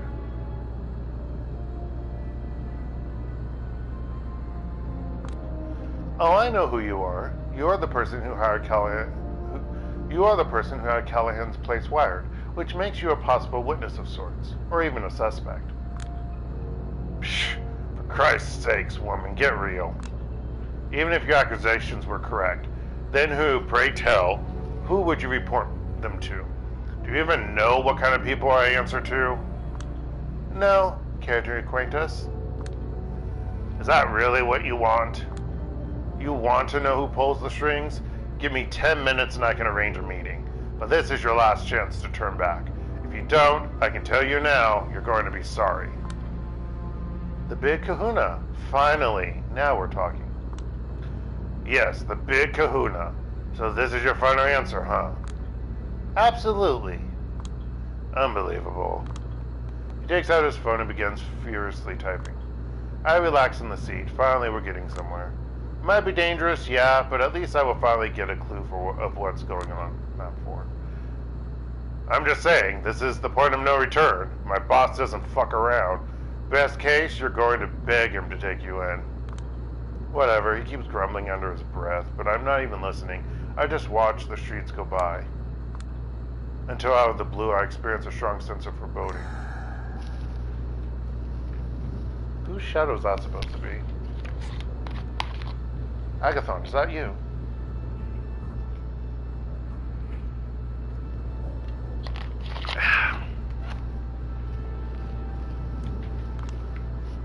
No, it's a woman. Okay. I first spot her in the corner of my eye. She's hovering right next to Kaiser, with an expression that's impossible to discern. When she speaks, her voice is machine-like, yet otherworldly. Fine. We're 5 minutes away or so. Get the boys ready to give her the Mel Gibson special. The moment he puts his phone away, the silhouette disappears. We're 5 minutes away. Better start figuring out the ways you might prove yourself useful to the honcho. There is no honcho. Oh my god, of course. This motherfucker's setting me up. I need to get out of here now. I do the first thing that comes to mind. I grab the door handle and pull. He notices me scrambling and struggles to grab me. Hold up, you stupid fucking cunt. Glass breaking. Loud thuds of something heavy hitting the asphalt. Tires screeching. I think he grabbed me. I think he tried to pull me back in. I think we fell out of the limo. I think his body cushioned my fall. But I'm struggling to process what's going on. It's like I'm blanking out. When I come to, he's already attempting to get up, cursing under his breath. The limo has stopped a little further in, but whoever the driver is, he's not coming out. Fuck it. I don't remember if this happened. When he stands up, he will be out for vengeance. He's an older vampire who knows how strong he is. I need something that will give me the advantage. The pepper spray, of course. Probably won't be as effective as it would be on a living person, but it's still worth a try. I limp toward the asshole, disarm the device, aim towards his eyes, and unload the entire canister. Ah! It worked. It actually worked. Now, in my last one, I actually chose to beat the crap out of him. I think there was an option.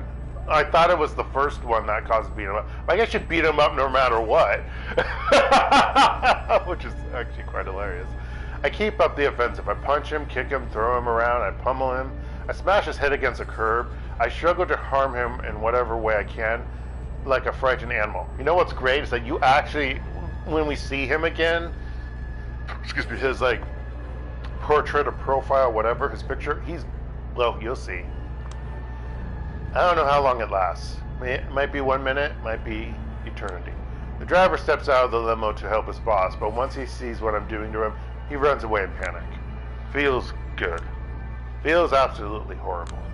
Once I'm done, I sit on the curb and scream my lungs out to avoid crying. Then I look at him. Okay, it's not as bad as I thought, but he looks, pathetic. He seems shocked, barely hanging on. I know what I've done was extremely stupid. I did hear how he's one of the most influential figures in the city. But that's probably why he never expected to get his ass whooped, especially by someone like me. When he speaks again, his voice is pathetic, surprisingly close to a whimper. Your pay. Your fucking pay, you lost, misled, and abandoned property of a woman. He's unwell. Talking nonsense. I approach him again.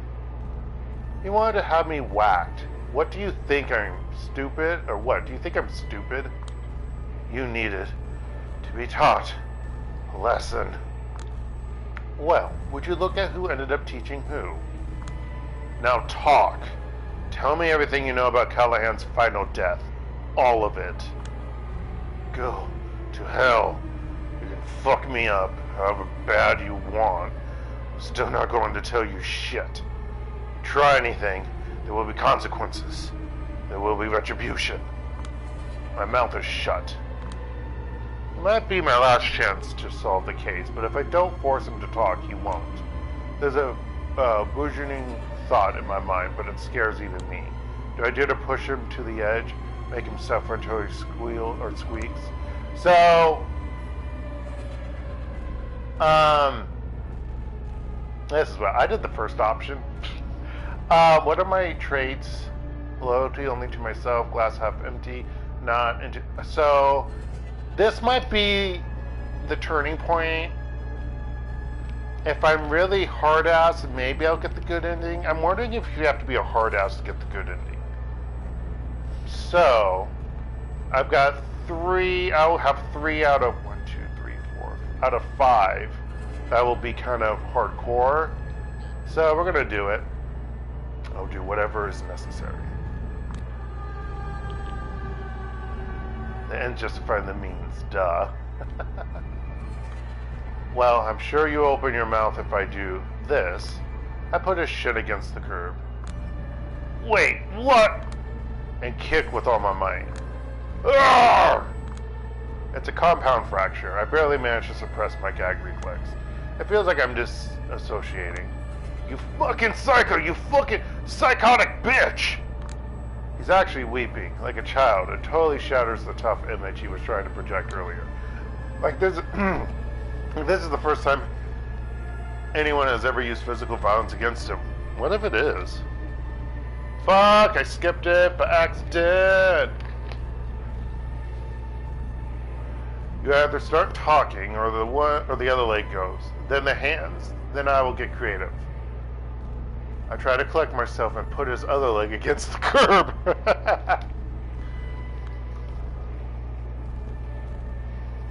I'll talk. I'll fucking talk. Yeah, it's dark in here.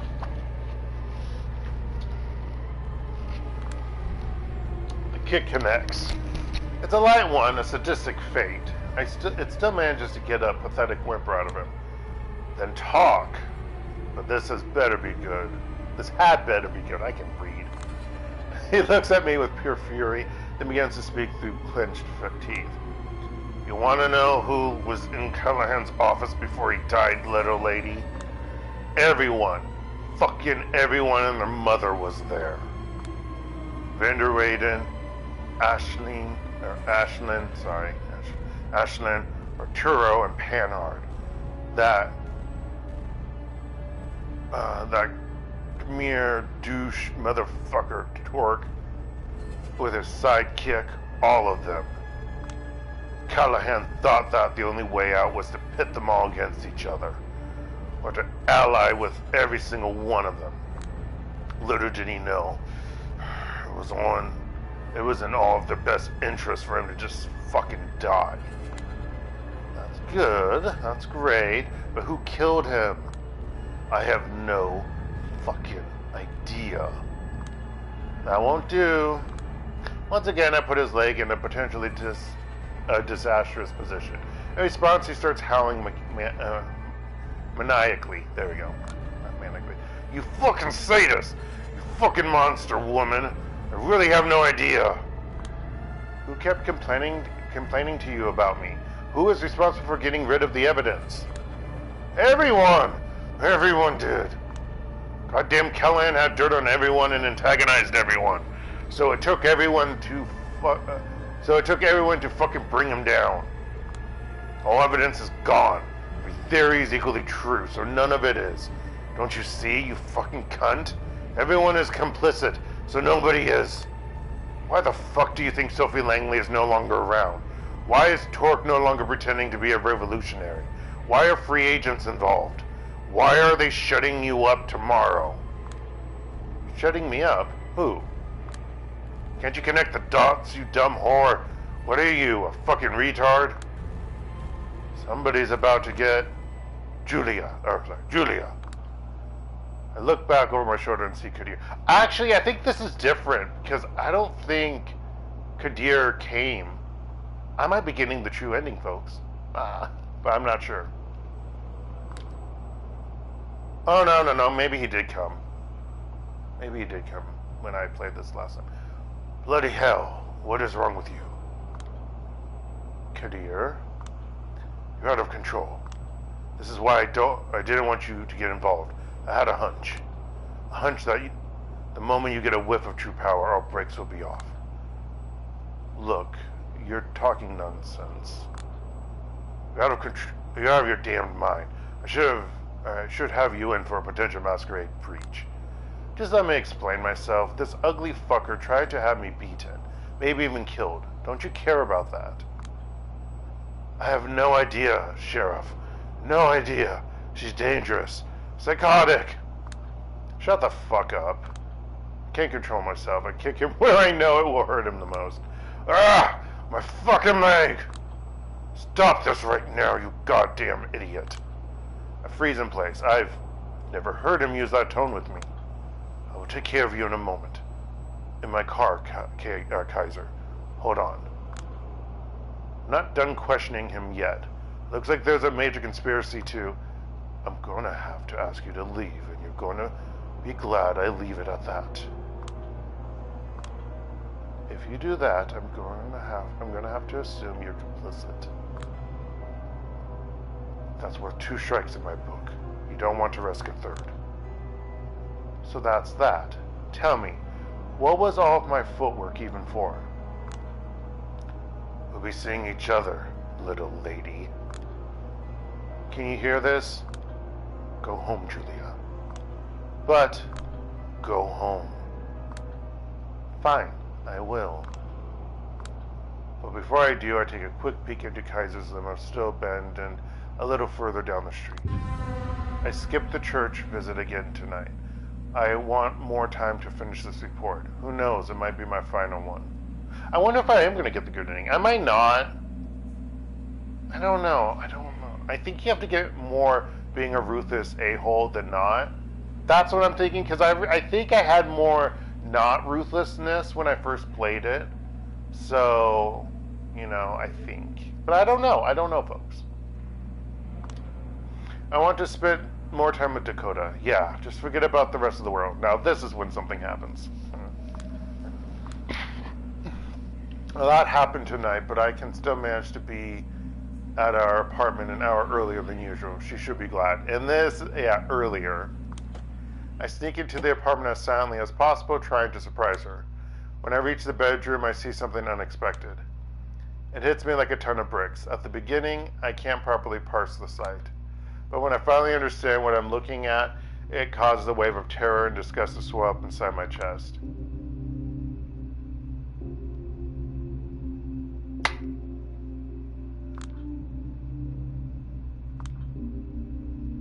What the fuck? She's shocked to see me, doesn't know what to do. She's like a deer in headlights or a schoolgirl poorly trying to hide her misdeeds from a teacher. You're early. Yes, I am. These are my clothes, Dakota. These are my cigarettes. That's my jewelry on the table. Yeah, I was, and I'm pretty sure, God Almighty, I thought I was just being neurotic whenever I noticed something dreadfully familiar in you. I can explain. Please do explain. A good 10 seconds of awkward silence pass. I can see her spinning an eternity in her head. This isn't what it looks like. Oh my god, it is exactly what it looks like. I will just come out and say it. Dakota, are you single white femaling me? It all makes sense now. No, come on, no! I thought I was the leech in this relationship. We watched that movie together. We made fun of Jennifer Jason Leigh together. I don't know what that movie is. A roommate stalking and imitating her own roommate. Ha ha ha. What a concept, right? But I was being fed on in a far more sinister way without knowing it. Donna, don't be silly. Silly. I've never ever been this serious with you. So whenever she put on my makeup, whenever I used her as a mirror, was she always helping me because she wanted to live vicariously through me? So many little things make sense in retrospect. The little ways you keep modulating your speech after me, the weird ways our tastes were always compatible, some of your art feeling so familiar. None of it would trigger any alarms by itself, and yet she's as humanly embarrassed as possible. Julia, listen. Don't fucking touch me. I can barely think of anything more repulsive than being put on a pedestal like this. It's like the other person is begging me to perceive them as someone worse, if not outright subhuman. Don't be like this. Just don't. You know, this would probably be infinitely more palatable if you talked to me like a person here and not like, I don't know, your fucking mommy. You know what? Fuck you. I've been locked in this apartment by myself because of all the pandemic shit going on. It's fucking me up. I know you have it hard right now, so I didn't want to bother you. Yeah, I was counting on you to ask about how I'm feeling. Babe, how is your work-life balance? Aren't you feeling claustrophobic? Hey, is it just me, or is our drug supply weirdly shrinking too fast? But no, you were too much of a self-centered bitch. You regularly suck me dry, and it's okay, but the moment I entertain the thought of taking something in return, I'm crossing a line? Oh no, I'm a member of an immortal elite secret society. It's so hard to cope. Dakota, whenever I gracefully decide to visit our apartment, let's just do what I enjoy until the pain stops. Fuck you. Fuck you. Sincerely. Fuck you, fuck you, fuck you. There's nothing you can do but take. And you should have learned by now that just taking won't make you happy, you big dumb bitch. Stop. I'm destined for better things than this. Get the fuck out of here. You disgust me. Dakota breaks down crying. She grabs a jacket and a purse, then runs out of the apartment. I don't try to stop her. I stand there for a short while in silence and then lock the door. Did she take her keys? I don't know. I don't know if I care. I desired for someone else, not for myself. For a way to open a different world, not get locked back in mine. I collapse onto the soft bed. I smell perfume. I always liked it, but now it makes me slightly nauseous. I try not to think of Dakota. I think of Kaiser. I think of Qadir. I think of Callihan. No matter what I think of, I sense to. I also think this is a different ending because I don't remember her getting mad. I don't remember Dakota cursing her out, and I don't remember Julia getting. I mean, she was irritated, but I think she was like they worked through it. And that's because I think I had chosen mostly the nicer options. I feel that I've just sealed my fate, whatever it may be. Everything fucking sucks. Back into the void, back into the void, back into the void. Yeah! I think that's what happened.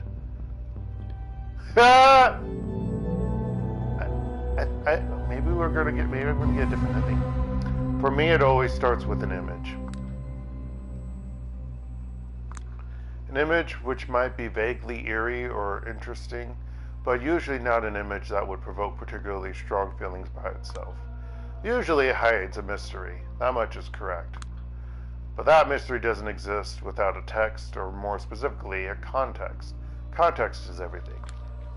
One way or another, you need to process what you're looking at. Maybe that context will be something you've heard or overheard. Maybe, although it's quite rare and pretty special, it will be your very own creative, captivating, complete interpretation. I can read. A ghost of an idea.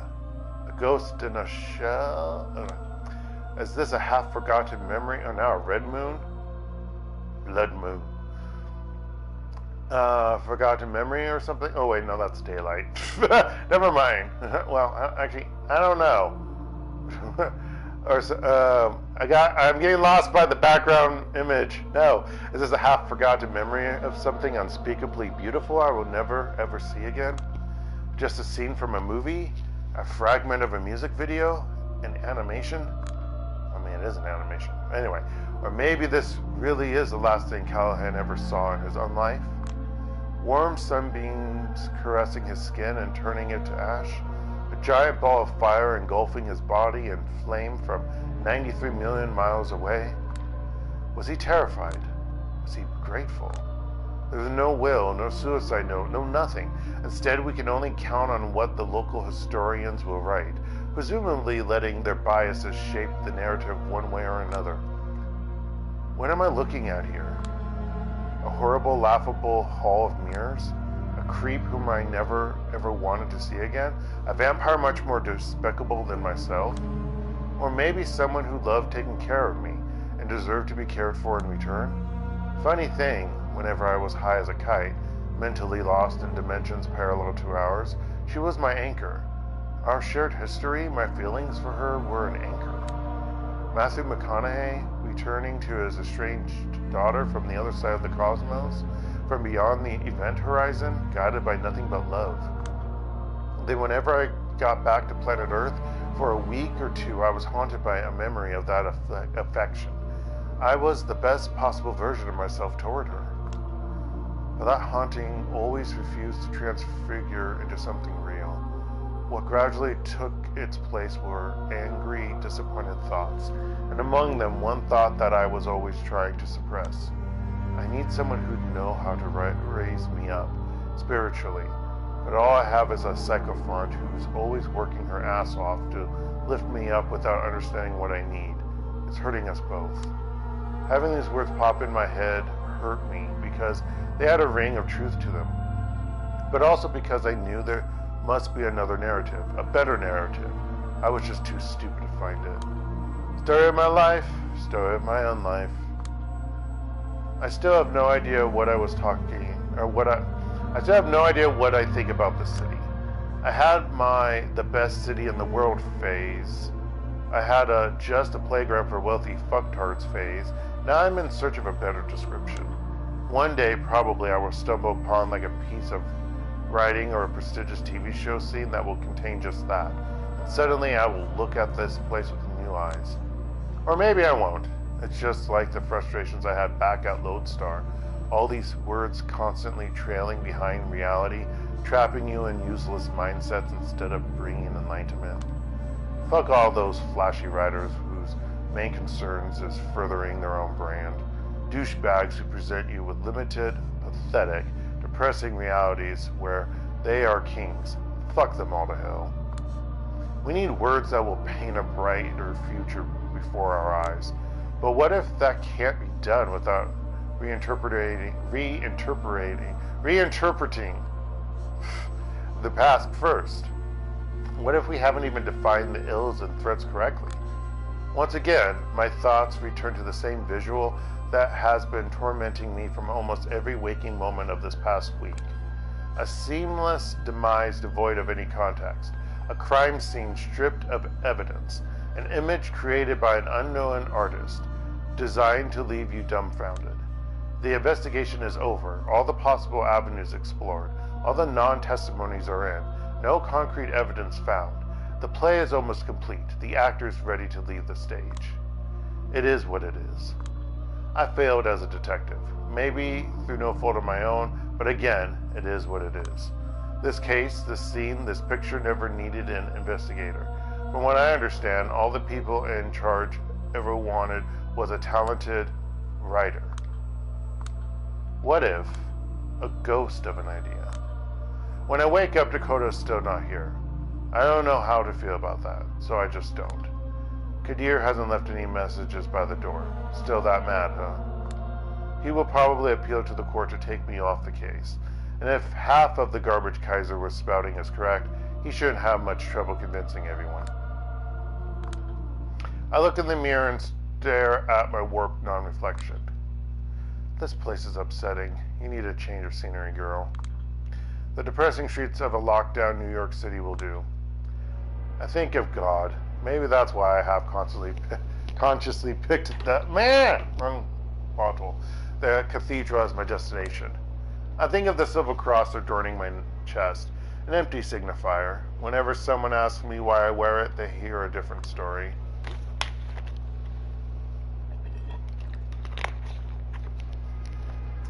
I think of these silhouettes that I keep spotting from the corner of my eye. No, I don't even want to imagine what that means. I feel what it means, and it makes me nauseous enough. I think of my clan, so closely tied to the Catholic Church, its loveless marriage, so to speak. Like, for example, the one between my parents. I think about the great the great irony of the Lasombra's truce with the Holy See. We are the only ones who stay so close to the Lord's light, even though we're certain we will never, ever reach it. Some of us shadows have visions. Visions of comrades who departed this world recently, traveling through some abstract space, one that's disturbing and astonishing in equal measures. They almost reach whatever afterlife there is for our kind, but then get caught and consumed by a dark, monstrous silhouette. The rumor is our antediluvian wasn't stopped by his final death. He's still out there behind the shadows, taking revenge for our patricide, feeding on us like Saturn devouring his children. Antediluvians, the forebearers of every kindred belonging to the 13 vampire clans. These vicious bastards of the third generation created the world as we know it, and some features of our blood are said to have originated with them. Thanks for cutting me out of the internet, you Mesopotamian dickweed, is what I'd say if I didn't have a premonition we might see each other again someday, somehow. As Dakota would say, it might not be factual, but it is an emotional truth. From joining the Camarilla to panically scrambling for any safe house, it's like our elders are solely motivated by fear.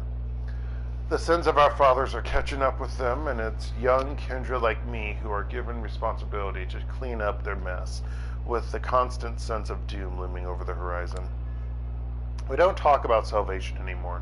We're just minimizing the impact of damnation. That's no way to live. But then again, maybe that's why they call it unlife. Shit, it's been a while. Hello there, lost sheep. I'll have you know, the shepherd was extraordinarily patient in waiting for you.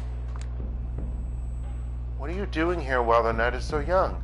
Out for blood? Well, you're in luck. This place offers both the body and blood. Jesus.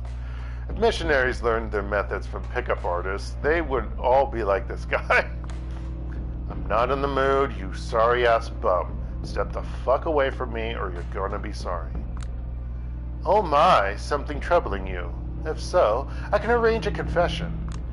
Or if you're in a hurry, keep in mind, the path from inner turmoil begins with a friendly ear. And I've got one right here. Korajibana Twaja. I don't know. You want me to fuck you up, don't you? Don't you? Julia, as you should know by now, I always interpret this kind of response to preaching the divine as the devil stirring inside. Is that what it is, Julia? The liar and the father of lies got a hold on your soul? If so, give me a signal, even the smallest one. I'll do my best to spot it. Something swells up inside my chest. I recognize the feeling. The handbrake just broke, and I'm definitely not on level ground. Fuck, here we go. Listen, I've had enough, alright? Enough. Enough of your sanctimonious attitude, enough of your brazen lack of basic empathy, enough of your dumb, ugly fucking mug. You're a fucking singularity of stupidity, tastelessness, and cringe. Just using the word cringe like that is annoying. I've met all sorts of horrible shitheads in ass hats this week, and somehow none of them get under my skin the way you do, you motherfucker. Like a goddamn Jehovah's Witness going from door to door, except you're always knocking on my fucking skull going, hey, do you know God exists? Have you heard that God exists? Like, hold on. This is the part I like. Hold on. Hold it right there. When did I ever say that God exists? And she's like, wait, what? What? I said, what makes you think I believe God exists? Oh, now you're just fucking with me. No, I'm serious. Well, he sounds serious at least. I'm actually speechless. I think there's been some sort of silly misunderstanding that desperately needs to be cleared up. I'm all ears. I sure hope so, Julia. I feel like you must have ignored half of what I've been saying for you to reach these conclusions. That's very well possible, actually. It usually takes 15 seconds of him talking to get me completely zoned out. So, to avoid any further mix-ups, I will go back to the beginning and explain the core of my religious beliefs, okay? So, I love the Catholic imagery. I cherish the tradition and lore. I adore the practices, the intricacies of the theology, and messages contained in the Bible. Of course I do. Does that mean I believe that one day I will see the big dad in the sky? Forgive me, Lord, but I don't think so. Doesn't sound very likely, especially for a bloodthirsty creature of the night. So, that's what this is about? Fun imagery? That's oversimplified, but yes, I suppose you could say that. Motherfucker, you ain't Catholic. You're just a weirdo cosplayer, says a non-practitioner who still wears a cross. Yeah, but I don't shove it down people's throats for fun in my spare time. I'm simply trying to share the joys religion has brought to my own life with others. What joys? Oh, where to start? When there are so many. The joy of having plainly understandable rules to follow. The joy of having a structure to your life.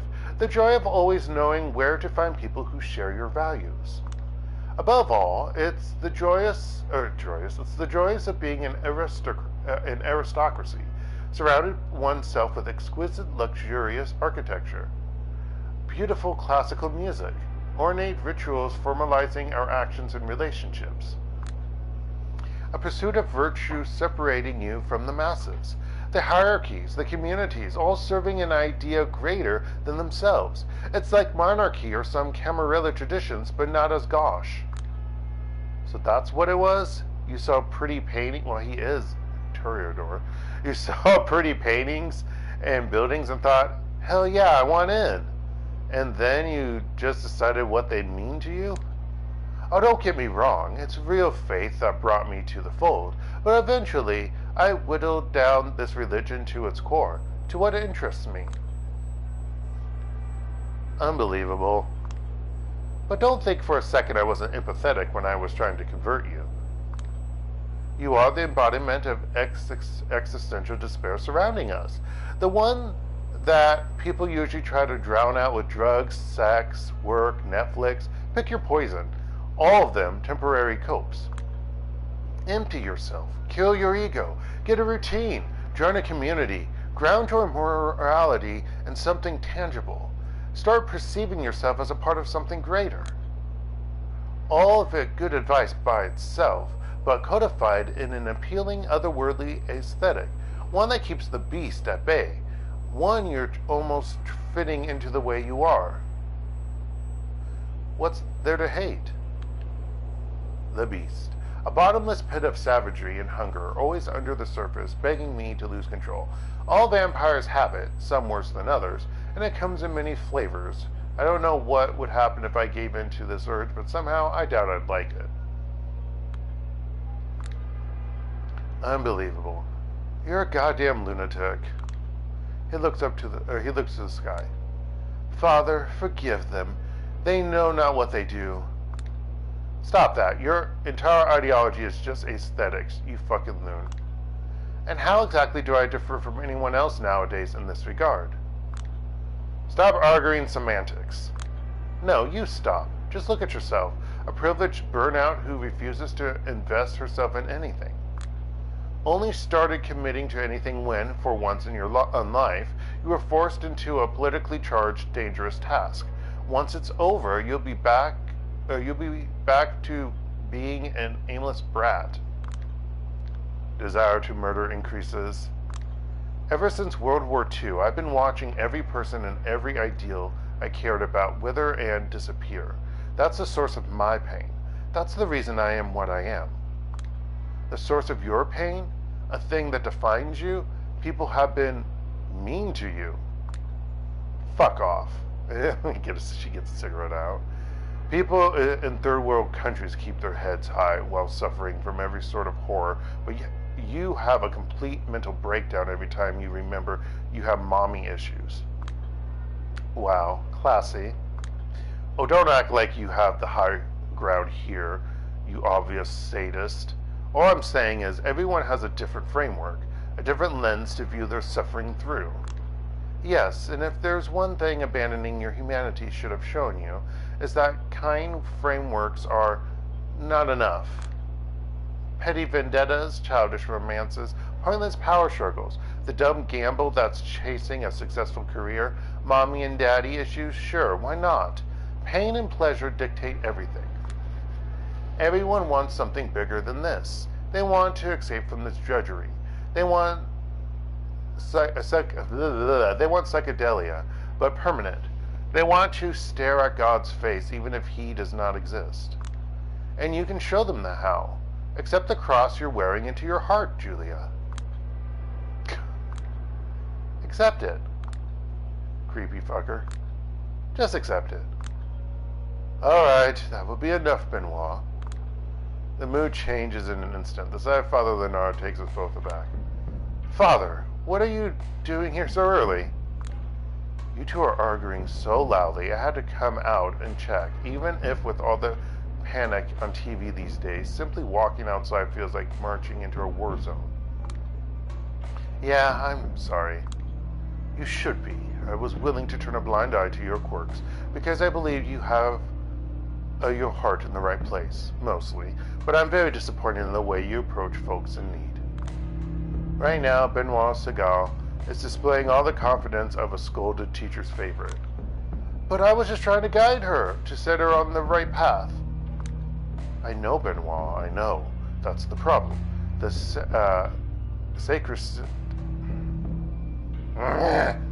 sacristy is open. Please heed there right now. We need to have a long talk. Get me some coffee if you wish. But, Benoit. He slowly slinks away, looking defeated, deflated, debased. I burn this moment into my retinas, etch it on my soul, kind of hoping I'll never have to see him again, and this is how I'll remember him. Father Leonard watches him closely until he disappears from sight and turns to me. I feel sorry for him. I keep hoping he might find some basic empathy through faith, but all I've done thus far is let him leave you at the end of your tether. Yeah, that's some faith he has. Are you okay with all the bullshit he's spouting? Huh, I don't exactly support it, but I don't reject it. That's why my aura isn't strong enough to burn you both to a crisp. It's like attrition and contrition. Imperfect and perfect repentance, you know? One is focused on a relationship with God, the other selfish and focused on personal gain. But both of them work. Yeah, but doesn't this strike you as completely missing the point? A bit, but purely secular takes on Christ's teachings are nothing new. Pascal's Wager is a boring example, but have you by chance read Bulgakov's The Master and Margarita? Sure, back in Poland, every teen trying to look intellectual online loved to repeat that joke about the talking cat who swears he'd never pour vodka for a lady because women deserve pure alcohol. That's one takeaway from that novel, I suppose. I read it as a moving depiction of Christ who's not a divine being, stripped of mythical qualities, but open for transcendence. Jesus and Satan understood as powerful forces battling within us. Would have to read it again. It's been too long. Sounds nice though. I stretch lazily and take out another smoke. Leonard watches me closely before speaking up again. Julia. 4 hours from now, there is going to be a meeting in the Elysium. The big finale of Celebrations of Power. Everyone will be there, but they were counting on you to not show up. The good sheriff plans to present the results of the investigation in your stead. It's a simple, crude strategy. Might work, but begs to be countered with an outrageous tactic. Take it as you will. The game is about to end. Momentarily, I'm left dumbfounded. All I can muster is an eloquent, Oh, don't ask me. I'm just the messenger. I wonder if he's a ghoul. I really do wonder if he's a ghoul. Who relayed this message to you, then? A good friend. A cautious friend. Wouldn't be able to tell you more than that, even if you forced me to. Well, shit. This is the moment that might decide the rest of my days. What would you do in my place, Father? When I was faced with the dilemma that would shape the rest of my life, the world felt too big and scary and impossible to understand, so I simply escaped from that choice into the seminary. Yeah, if that's your idea of good advice, I'm gonna have to ask you to shove it. I would expect nothing less. Don't you regret it? Regret what? You're kind of shady, but don't seem like a bad guy. Still, you have to accept the people above you are responsible for some horrible things. If our superiors' acts count as our own sins, then on the face of it, probably half the people in this world are irredeemable. Clever, but not a real answer. And being a low-level grunt for assholes you find wholly objectionable is no way to live. I don't know, is it? I finish the smoke in silence. I have to go. Don't know if and when we'll see each other again, but when that happens, I probably won't be the same old me. Of course, but before I leave to scold Benoit, let me say one more thing. Yeah? These are difficult times. My parishioners keep calling me. The things people are going through, they might never admit, but if this keeps up, it will cause horrifying invisible damage to this nation. A dreadful darkness is killing us all, little by little, and like every powerful evil, it manifests itself little by little. And yet, sinful as it may be, I confess to being strangely excited. For a moment, we're seeing the suffocating normal disappear. This is the time to dream a new world is possible. Walk these empty streets, Julia. Remember how the city feels right now. Bask in its shadows and uncertainties. After the apocalypse comes the great rebirth. The Amici Noctis awaits your next report with great curiosity. I give him a nod and I spirit away. Now I know what I must do. Oh my gosh, maybe I'm getting the good ending. Or the true ending, or whatever it's called. Maybe it's not the bad ending. I'm gonna be happy. We're gonna end this game. Actually, I don't know when I'm gonna play it on Tuesday. Hey Moon, my lone constant companion. When I moved here for good from, the old country, you were the only close friend who kept me company. Never felt in the right place back there. Never felt in the right place here, especially now when I'm not quite alive, not quite dead, not that Slavic, not that American. But maybe it's about time I finally carve out some space for myself. It's been a long road, hasn't it? Wish me luck. Oh my gosh, I might be getting a different ending, folks.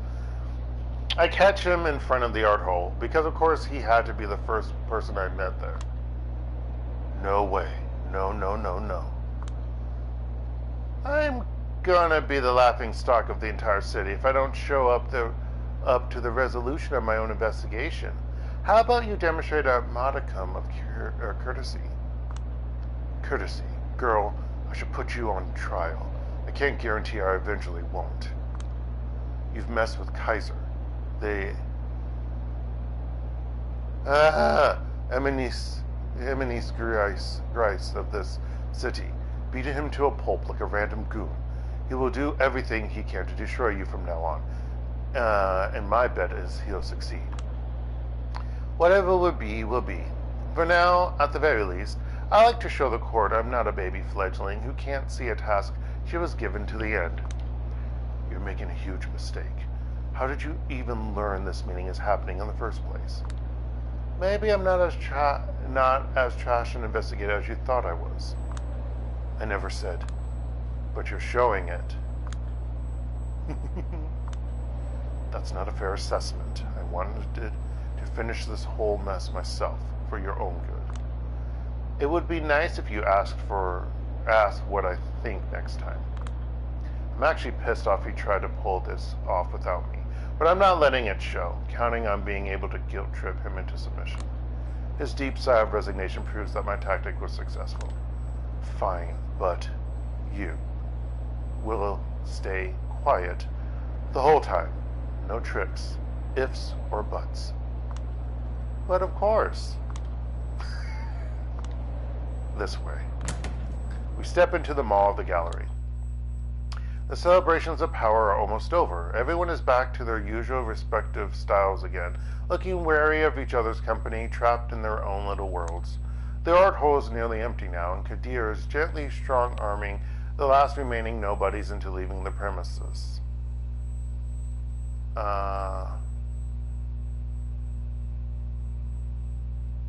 Eventually, only me and a select few New York Camarilla VIPs remain.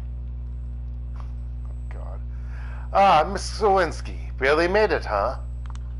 The asshole with the glued-on smile spots me first, and he's just as authentically enthused to see me as ever. So he finally showed his face around here. I wasn't sure if you'd join us tonight. Qadir made this meeting sound like a one-man show. The preparations took me a bit longer than I thought they would. I apologize. Are you by chance planning to surprise us with something? Gosh, his face scares me. Oh, it's so creepy. It's more disturbing than creepy, but you know, it can be creepy. Well, if I was planning something, it wouldn't be a surprise if I told you now, would it? Can I have everyone's attention, please? We're about to begin. Everyone remaining in the building gathers around Qadir. Ah, exciting. I don't even remember what voice I gave her. Is everyone present? Deadpan. Present. And accounted for. My friends. Yes, before we begin, let me welcome an unusual guest to our fold. She gestures toward a corner from behind which emerges a silhouette that would have never ever appeared here under normal circumstances. Name's Torque. I'm the Baron of the Bronx. I was delegated here by my compatriots as an oversight authority. I'm here to observe the results of the investigation. Nothing more, nothing less. Let me stress this one last time. This is a one-time occurrence meant to alleviate the tensions in the city. Not a symbol of mutual recognition, not in the slightest. I peek at Addison's face to get a feel for how a hardline loyalist might grapple with this arrangement. His expression betrays no surprise, only at slight discomfort. If even he is fine with it, the prince must have been extremely convincing about the necessity of a temporary truce, or about some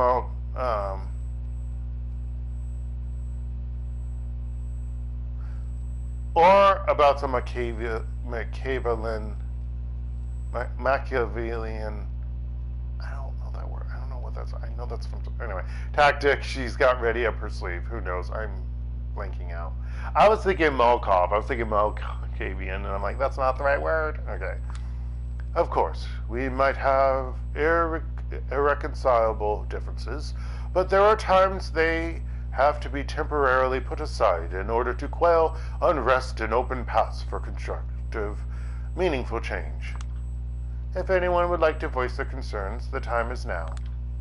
Torque, Arturo, and Panhard exchange glances. Normally I consider it an innocent gesture. Knowing what I know, I roll my eyes. A stick or a carrot, Torque? What made you break and sell your compatriots? How much do you really know? If not, Qadir, may I?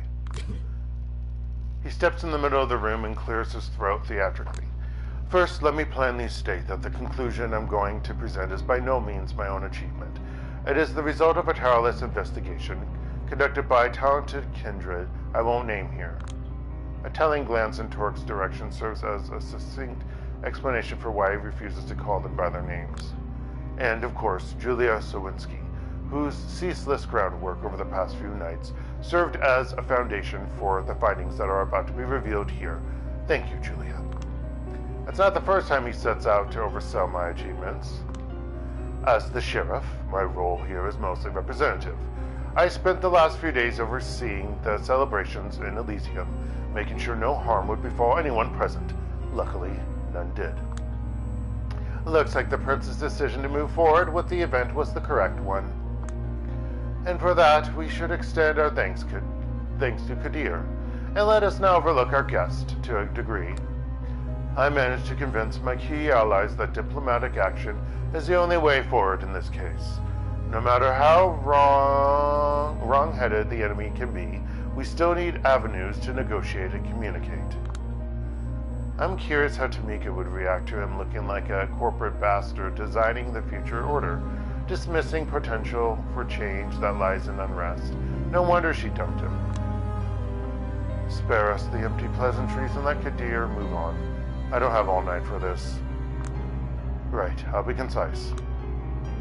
Douglas Boss Callihan's remains were found in his office by one of his ghouls first thing in the evening. The first kindred to confirm it was another Anarch Baron, Torque, present here. A mystery book author would refer to the circumstances of Callihan's death as a classic closed-room mystery. The metal door, locked from the inside, served as the sole way in. There was no murder weapon, no useful testimonies, and the evidence was, how do I put it, barely circumstantial at best.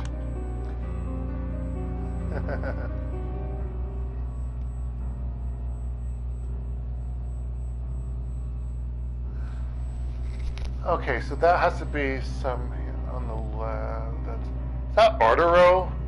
On the right? I guess that is Arturo. That doesn't look like him, but yeah. What was left for us was one hell of a puzzle. One where the answer couldn't even be approached using the tried and tested question, "Chi buono?" Again, I don't like because I don't know how to pronounce the first part. We were presented with a poorly timed power upheaval, a tense situation where a long-planned celebration was in danger. Suddenly, all of us were faced with an uncertain future. Everybody benefited, yet nobody did.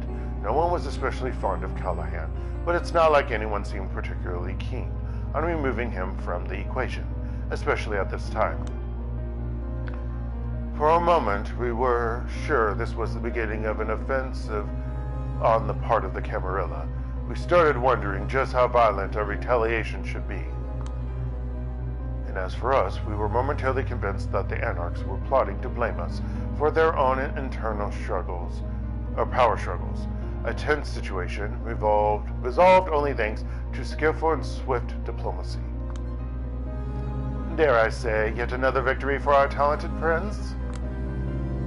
Julia made sure to examine all the contacts Callihan might have had in his last days in both sects. Her efforts were tireless, and only rarely misguided. He just had to spit out at least one biting remark, didn't he? Ah, well, he's probably just covering his ass. But as exhaustive as they might have been, they only served to muddle the possibilities, not explain them. Callihan had a lot of enemies, but they were the most infuriating kind of enemies one can have. Folks who barely even thought of him anymore. I'll be right back, folks. Sorry.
today, well, looking at future homes and apartments and townhouses and used vehicles.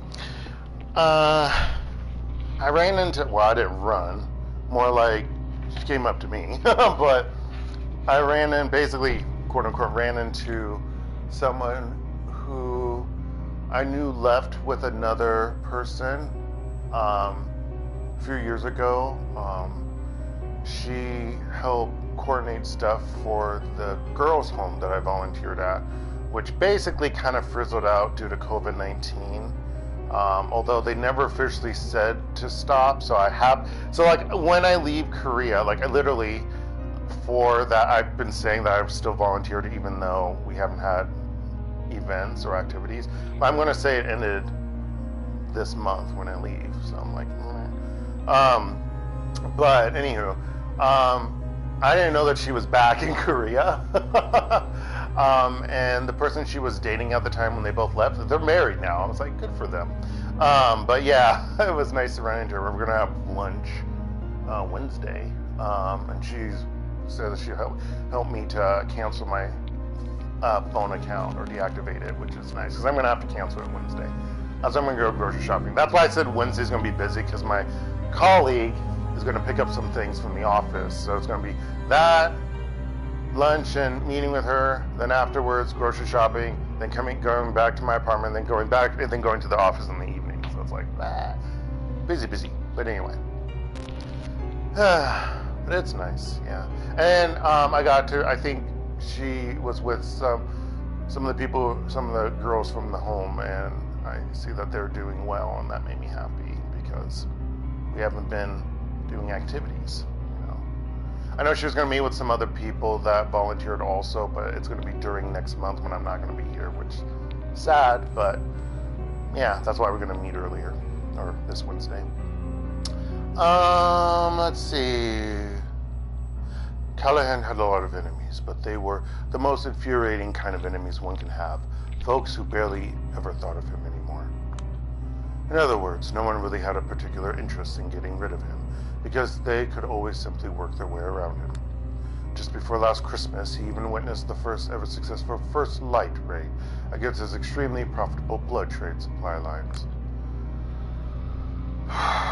The lone ace up his sleeve, a downright shady ability to perfectly maneuver around all SI activities gone. Callihan's decline was apparent to all, and a domino effect made his empire slowly crumble. Up until recently, he'd done an admirable job keeping up with the times and getting away with murder, but suddenly all of the prison spotlights were on him.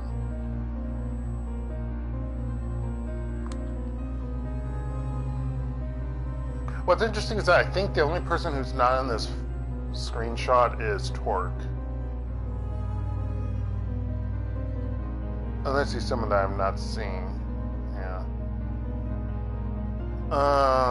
The recent stories we heard about him all depict a depressed, downright manic recluse, lashing out at everyone, struggling and utterly failing to fit into the new reality he found himself in. A closed room, no evidence of struggle, a lack of strong whodunits, the corpse being found in the very early evening hours. The conclusion is simple. Callihan's final death was self-inflicted. Suicide, to put it in simple terms. Silence has filled the room. So, wow, that really is the angle they'll be pushing, isn't it? Let's hear it, Sheriff.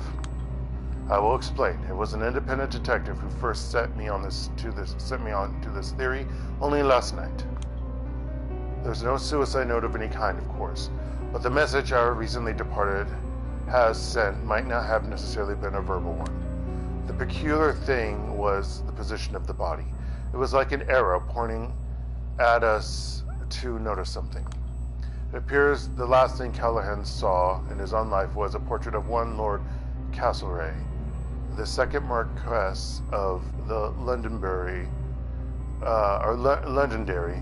which is coincidentally where Callihan was born.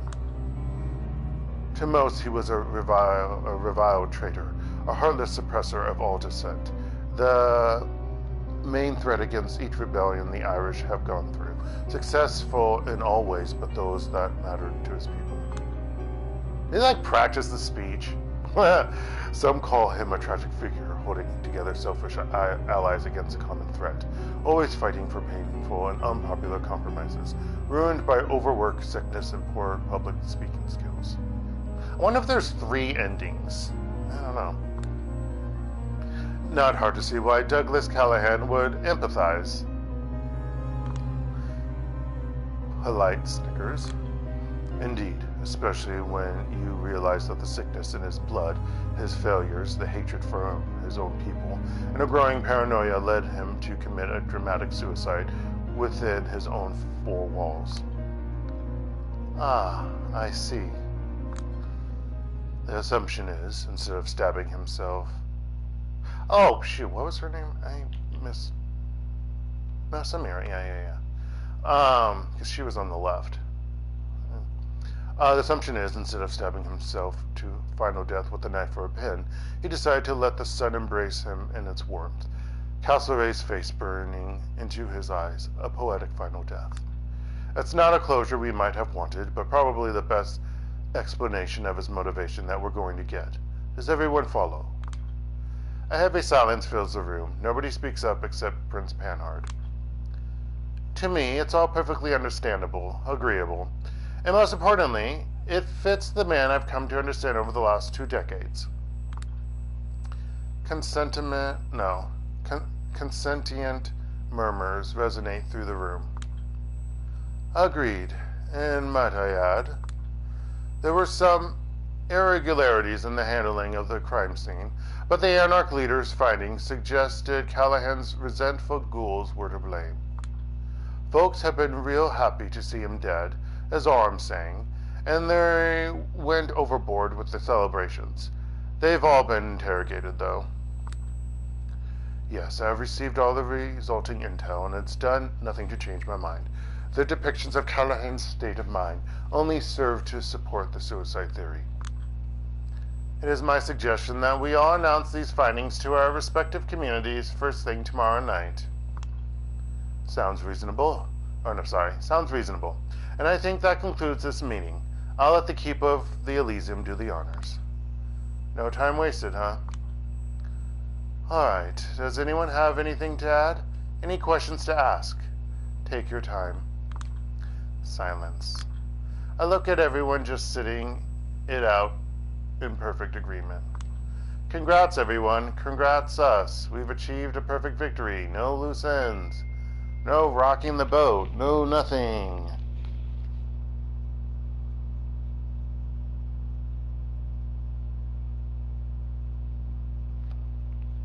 Okay, that's another colleague of mine.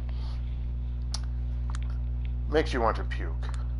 How many of them contributed to this final report? How strongly does Qadir believe the shit running from his mouth? He's always been a Camarilla loyalist, fanatic even, but... Miss Julia, any final statements? This is it. Now or never. And I'll see if I did get a different ending.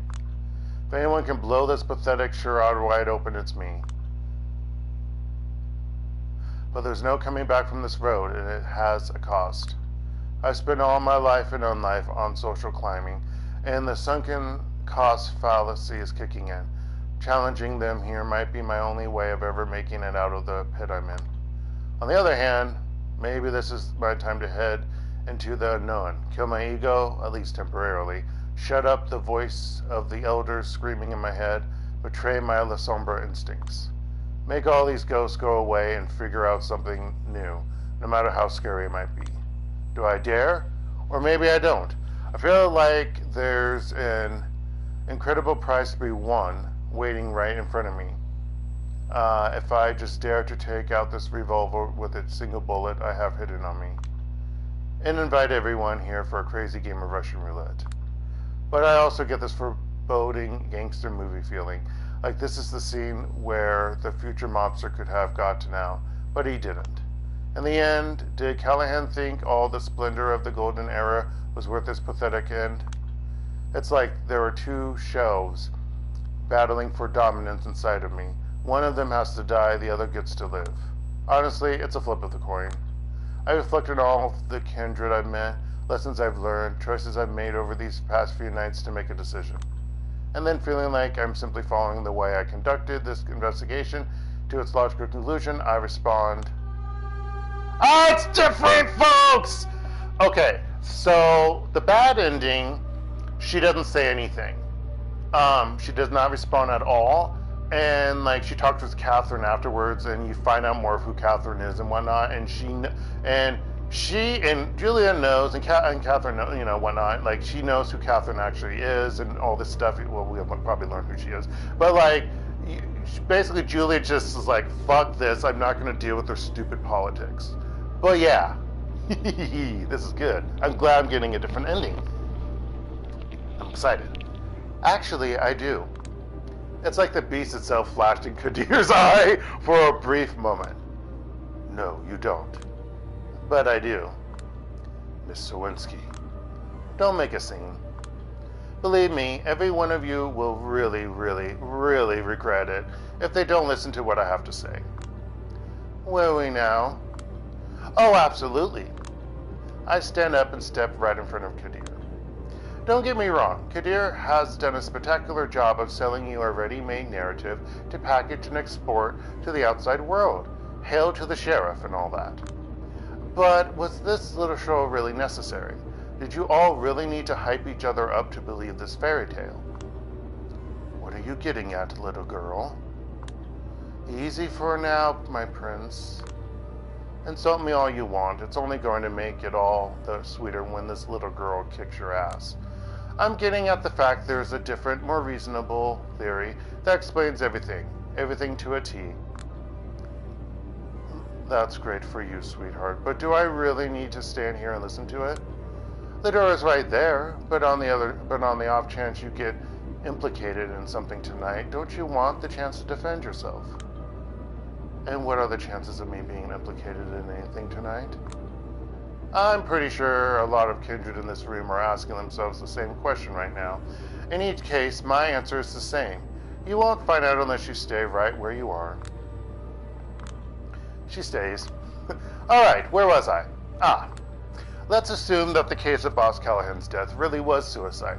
Our man said, fuck everything. Open the window shutters, let the break of dawn take care of all his problems. And let's assume that he really meant to send a message using that portrait of Lord Castlereagh. Sounds dramatic, but sure, let's go with it. But it is commonly understood that Castlereagh was pushed into taking his own life as a result of a conspiracy against him. Needless to say, his biggest fan wouldn't miss that detail. According to historians, the man's last words imply that some powerful people faced him with a choice: denunciation or death, which, for an ambitious politician, is not a choice at all. So if you're claiming that Callihan left us a hint, it's a troubling hint, don't you think? What are you? Enough. We're not dealing in conspiracy theories here. Of course you're not. I mean, a conspiracy theory backed by the elites is no longer called such. It's propaganda. Is there a point to this little show you're putting on, Miss Sowinski, other than digging yourself a deeper and deeper metaphorical hole? Oh, Mr. Arturo, you're still trying to tell yourself it's me who's in trouble and not you. That's adorable. Listen, you. No, you listen. He freezes in shock, definitely not used to resistance. I don't blame you for peddling propaganda. You're politicians. That's what you do. I'm just laughing at you for coming up with shitty, poorly conceived propaganda. So, will someone stop her, or... Mr. Addison Payne, you're the architect behind the local Camarilla's current speeches and general political narrative. Be honest, does this shit show really meet your standards? We stare into each other's eyes unblinking, slowly feeling each other out. Eventually, with a barely audible snigger, he whispers to his servant. How do I put this? I'm always open to a better pitch. That's all I wanted to hear. All I'm asking for now is a little patience. That I can spare. Oh, for goodness sake, Addison. Come on, man. You can't possibly... Silence. I said what I said. Now let her talk. Thank you. I'm starting to have fun with this, or more like I'm feeling that weird rush reminding me of the first time I managed to ride a bike.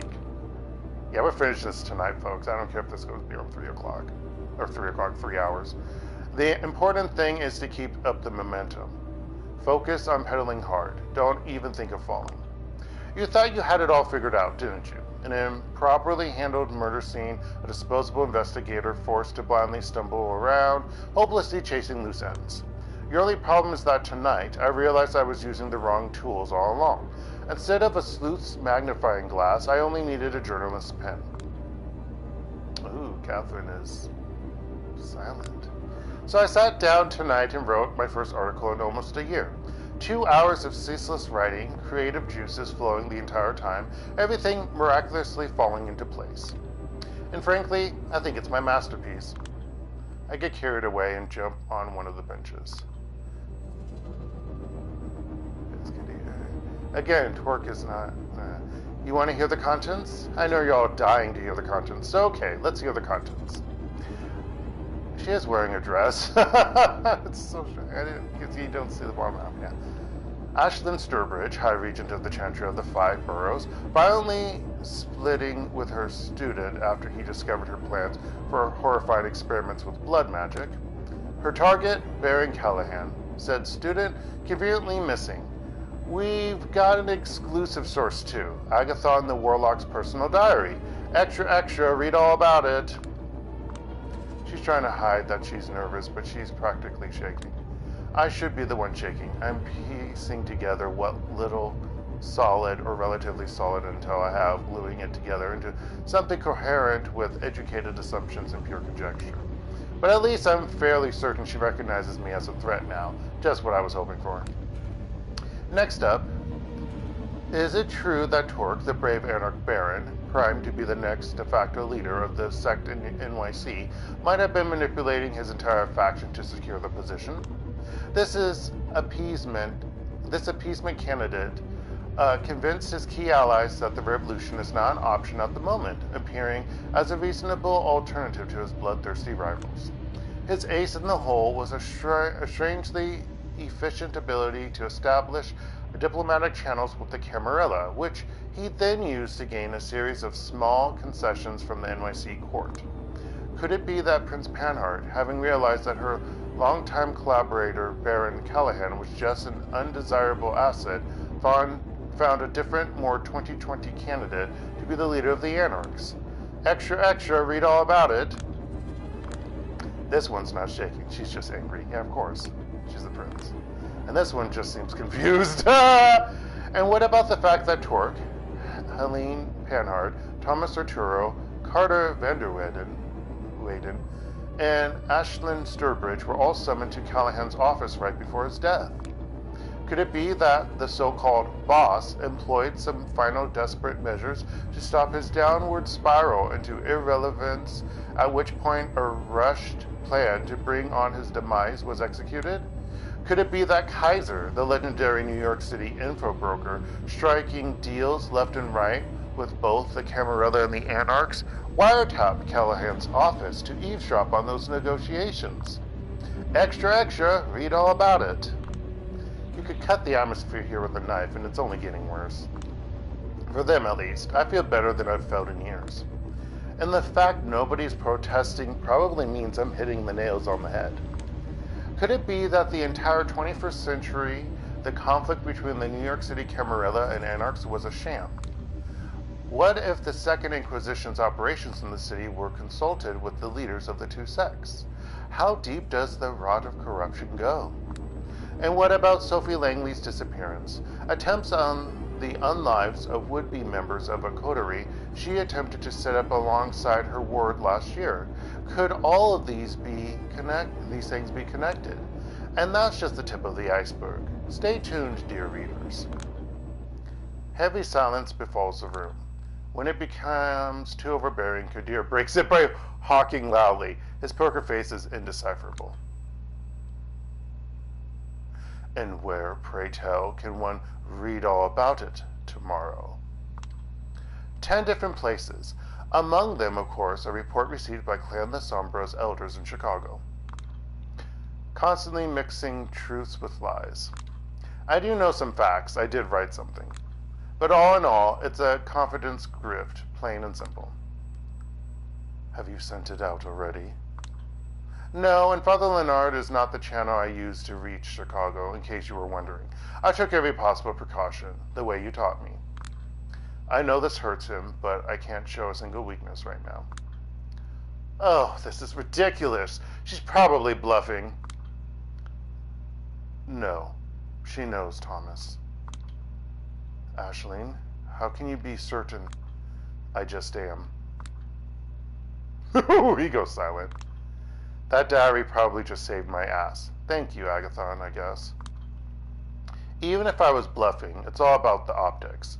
You nominate a special investigator, then the moment she presents her findings, you do what? Subjugate her? Get rid of her? How do you get out of this? I get it. You gave me that role, that title, because you were counting on me remaining the same shitty, useless nobody I was ever since I started working with for the court. But funny how that works, isn't it? A week ago, nobody would give a shit about what I have to say. Now, I'm a grave threat to this entire Illuminati New World Order arrangement you've got going on. I still maintain you can't possibly know and prove all of the claims you've listed. There's just no way. I know. I checked. First off, stop bullshitting. You don't know that for sure. Secondly, even if you're right, so what? I've got leverage now. Because of my journalistic past, you gave me a detective title that wasn't worth a rat's ass in doing detective work, but ironically, it gave me the opportunity to do the best reporting I've ever done. And it doesn't even matter if it contains more facts than your official narrative. And you know why? Because the story I offer makes infinitely more sense. Morally, emotionally, metaphysically, however you name it. It's a far hotter commodity than the low-rent bullshit you peddle. People nowadays buy into barely coherent crap like 5G and QAnon. Once they get a hold of my perfectly logical story and see you don't really have anything to counter it, you'll be fucked. Hell, the very fact none of you have denied any of my allegations yet speaks volumes, doesn't it? The prince is absolutely furious that she's not in charge, visibly scrambling to figure out some counteroffensive. Why would anyone listen to you? You made that story of yours sound completely unrespectable, like tabloid garbage. Tabloid would be fine, just means it would reach more folks. What? What do you want? Now we're talking. A permanent position for Clan Lasombra and a number of privileges befitting the title. We can negotiate the details, but a nice apartment in downtown Manhattan is a must. Dreaming big, are we? What could you even bring to the fold as Primogen? I turn away from her to speak to the manager. Mr. Payne. Yes. As you can see, we've all found ourselves in quite a mess here. Indeed, to say the least. If I find us a way out, will you form a professional relationship with me and back the decision to make me Primogen? The figure in the wheelchair lets out a sarcastic laugh, sounding like the final wheeze of a dying man. You really are swinging for the fences, aren't you, child? I'm not suicidal, most of the time at least. I wouldn't be doing this if I didn't have my sights set sky high. I understand. So how do you propose we solve this little predicament? Easy. We give the masses an even better story than the one I just suggested. One that befits nearly all the parties in this room. Alright then. Thanks to your moxie, you've secured yourself my tentative support, child. Let's hear it. Thank you very much. Okay then. During my investigation, I recovered some interesting intel about a certain individual. Praise be to Kaiser's abandoned limousine. Okay, yeah, because you did look into that. Said individual would definitely prefer his behind-the-scenes dealings to remain unknown. For the last 20 years, he's been an on and off mediator between the different parties in the city. He prides himself on his diplomatic skills. Interestingly enough, though, one of his main motivations was selling intel about both the Camarilla and the Anarchs to any party that might be interested. Usually that meant Kaiser. With a reasonable degree of certainty, he can be held responsible for a few recent failed Camarilla operations that weakened Helene Panhardt's position. He dreams of being a prince, you see. Ah, okay, it's... Yeah. I can already see him awkwardly shifting his weight. Recently, he obtained control over an IT company called Double Spiral, which he uses to influence NYC kind in ways that further his agenda and weaken his political enemies. He also operates the most powerful law firm in the city. He uses both of these tools so that he can manipulate the mortals to slowly tie a noose around Anarch leaders and court members who he wants gone. I'm talking, of course, about Carter Vanderweyden. In a split second, all eyes in the room are set on him.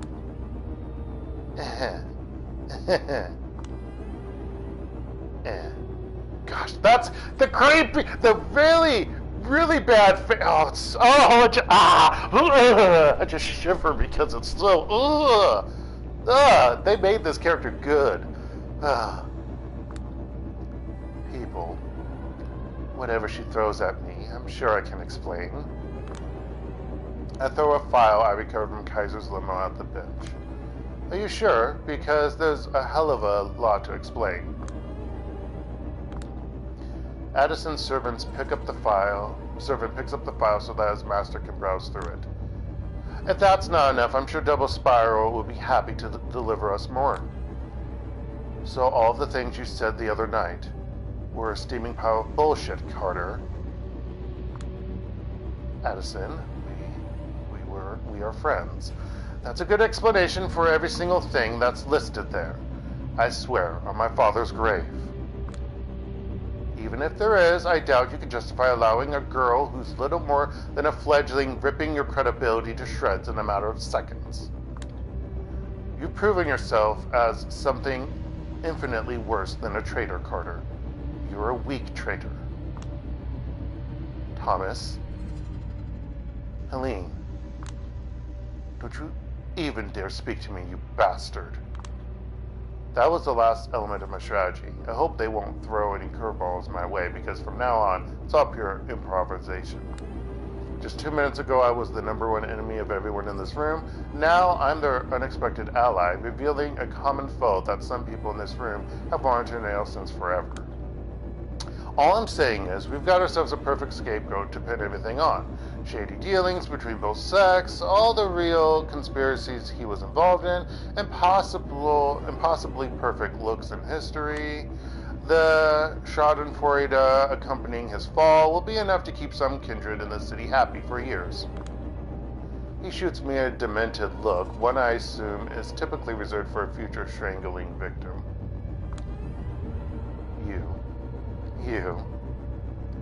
You can't do this to me.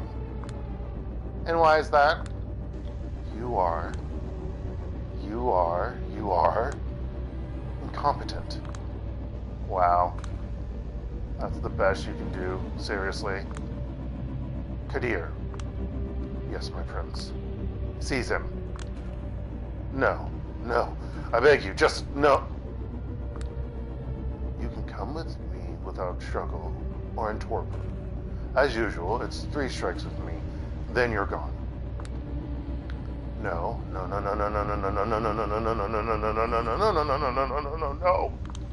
I don't know, it probably wasn't enough no's, folks, but I apologize.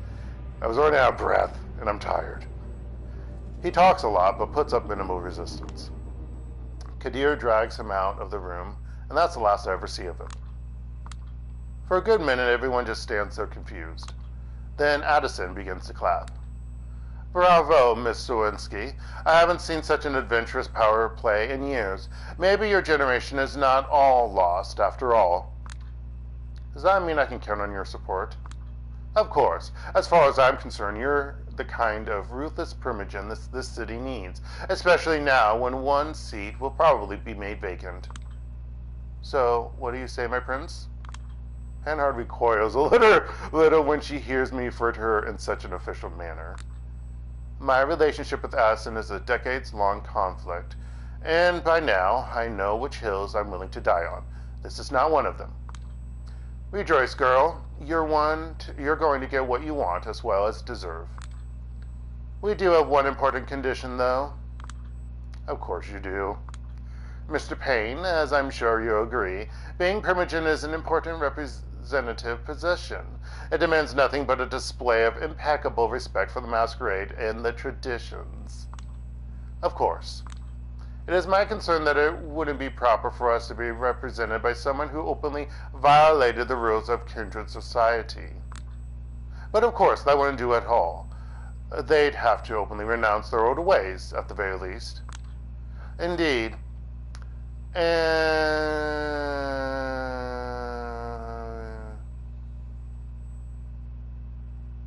Okay, I was wondering if it's that. Okay. Indeed, and I think that in the case of Miss Sowinski, who has lived with a mortal under a single roof for a long time, the best course of action would be to renounce her and give her up to our sheriff. That kind of gesture would prove the new Primogen's dedication to the court beyond any reasonable doubt. Yes, I definitely agree. Her ambition and pride are admirable, but it would be prudent of us to demand a display of humility as well. Sadistic fucks. My thoughts exactly. Well then. Your answer, miss? What's so funny, Miss Sowinski? I see it in your eyes, Ordero, you naive fool. You think you're so goddamn clever. You think I would have gotten this far if I didn't think it all through? There's only one response. I agree. Do what you must. He's speechless. He thought he had me pinned, and I simply responded with a checkmate. Guess that solves our problem then. Let's head out for now. It's been an exhausting evening and dawn is nearing. Yes, let's just do that. He walks Payne out, looking unstrung and defeated.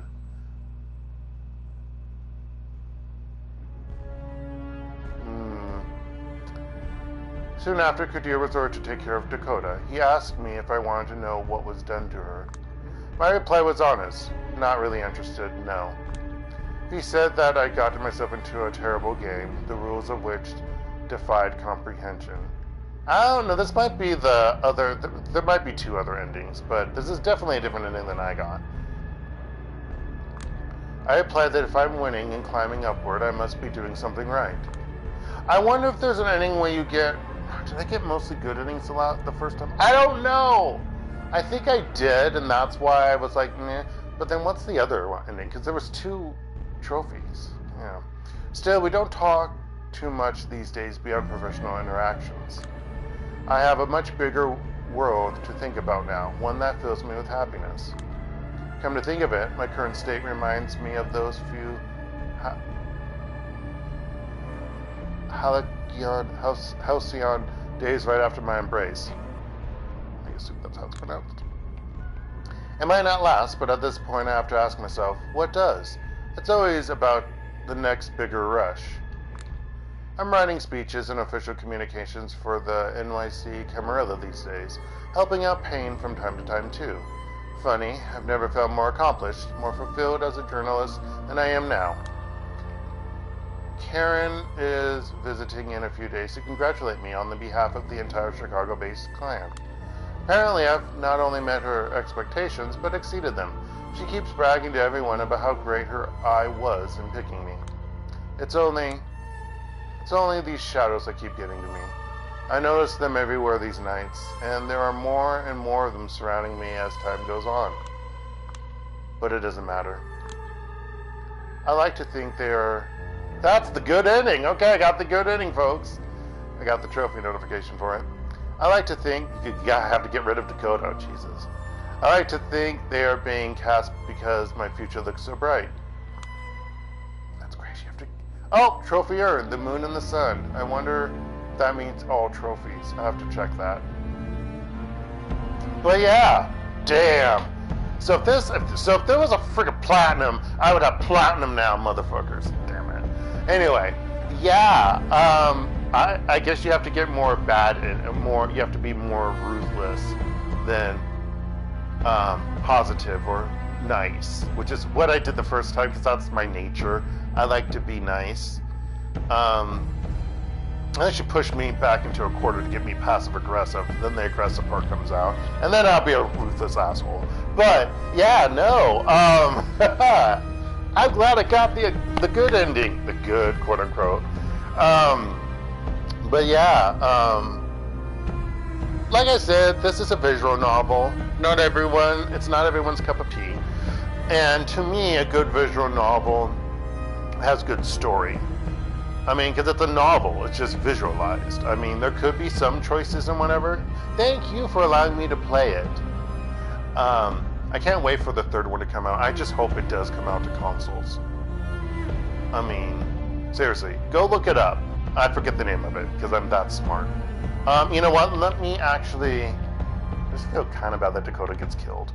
I kind of do, folks. Even though, like, in the story, she's like, you know what? Fuck this girl, this woman for doing this to me. So yeah, it makes sense, but at the same time, man. Let's see. Third game in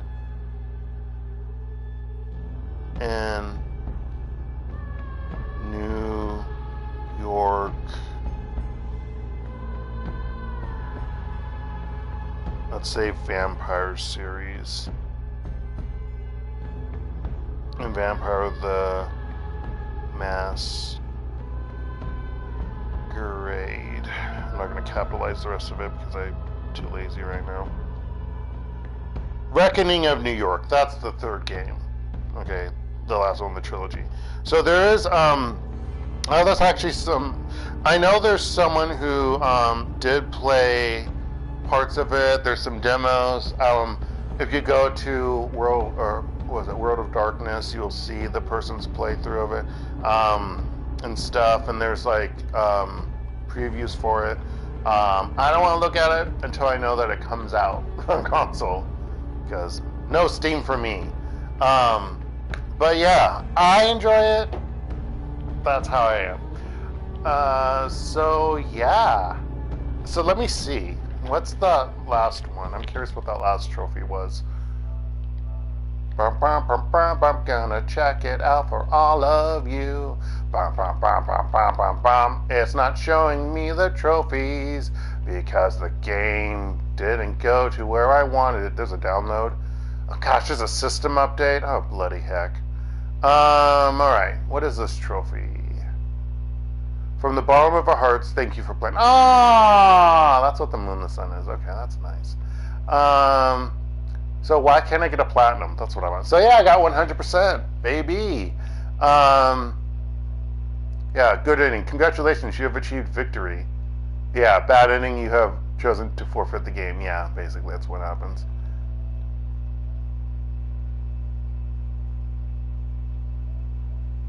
Yeah. I want a platinum, dang it. This is the one game I actually 100%. And I don't get a platinum. It's so frustrating. It really is. It's fine. It's fine. This is why I don't like trophies and achievements, folks. Okay. Because it's bad. But yeah, I guess I should see what I might play on Tuesday. Or start to play. I should just start playing Tactics Ogre Reborn. I'm not going to do that. I could just play World of Horror or Skyrim or I don't know. Well, let me go to my game library. 2064 read-only memories. We could do that. I think it's audio voice now, the updated version on the consoles and stuff. Yeah, it is. So I won't have to read. If I dare do the second Coffee Talk, I would have to read Coffee Talk 2, Hibiscus, and Butterfly. Will have to read, I assume. I'm not going to do that.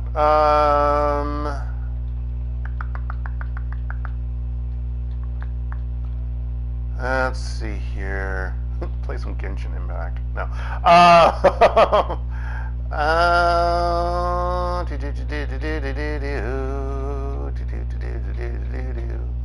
What other games do I have on here? Oh, that's on my hard drive, Ni no Kuni 2. Phoenix Wright Ace Attorney Trilogy. Yeah, that's probably going to need to be spoken. Oregon Trail. Sorry, not Oregon. Oregon Trail. Complete edition, but that's on the hard disk. The 2 terabyte, 1 terabyte. I forget how many terabytes I have for that. I could just play some Sega. You know what I could do, folks? I could start playing Sega Classic games and play another Sega game. Unfortunately, I don't think the Classic... No, the Classic doesn't have the first...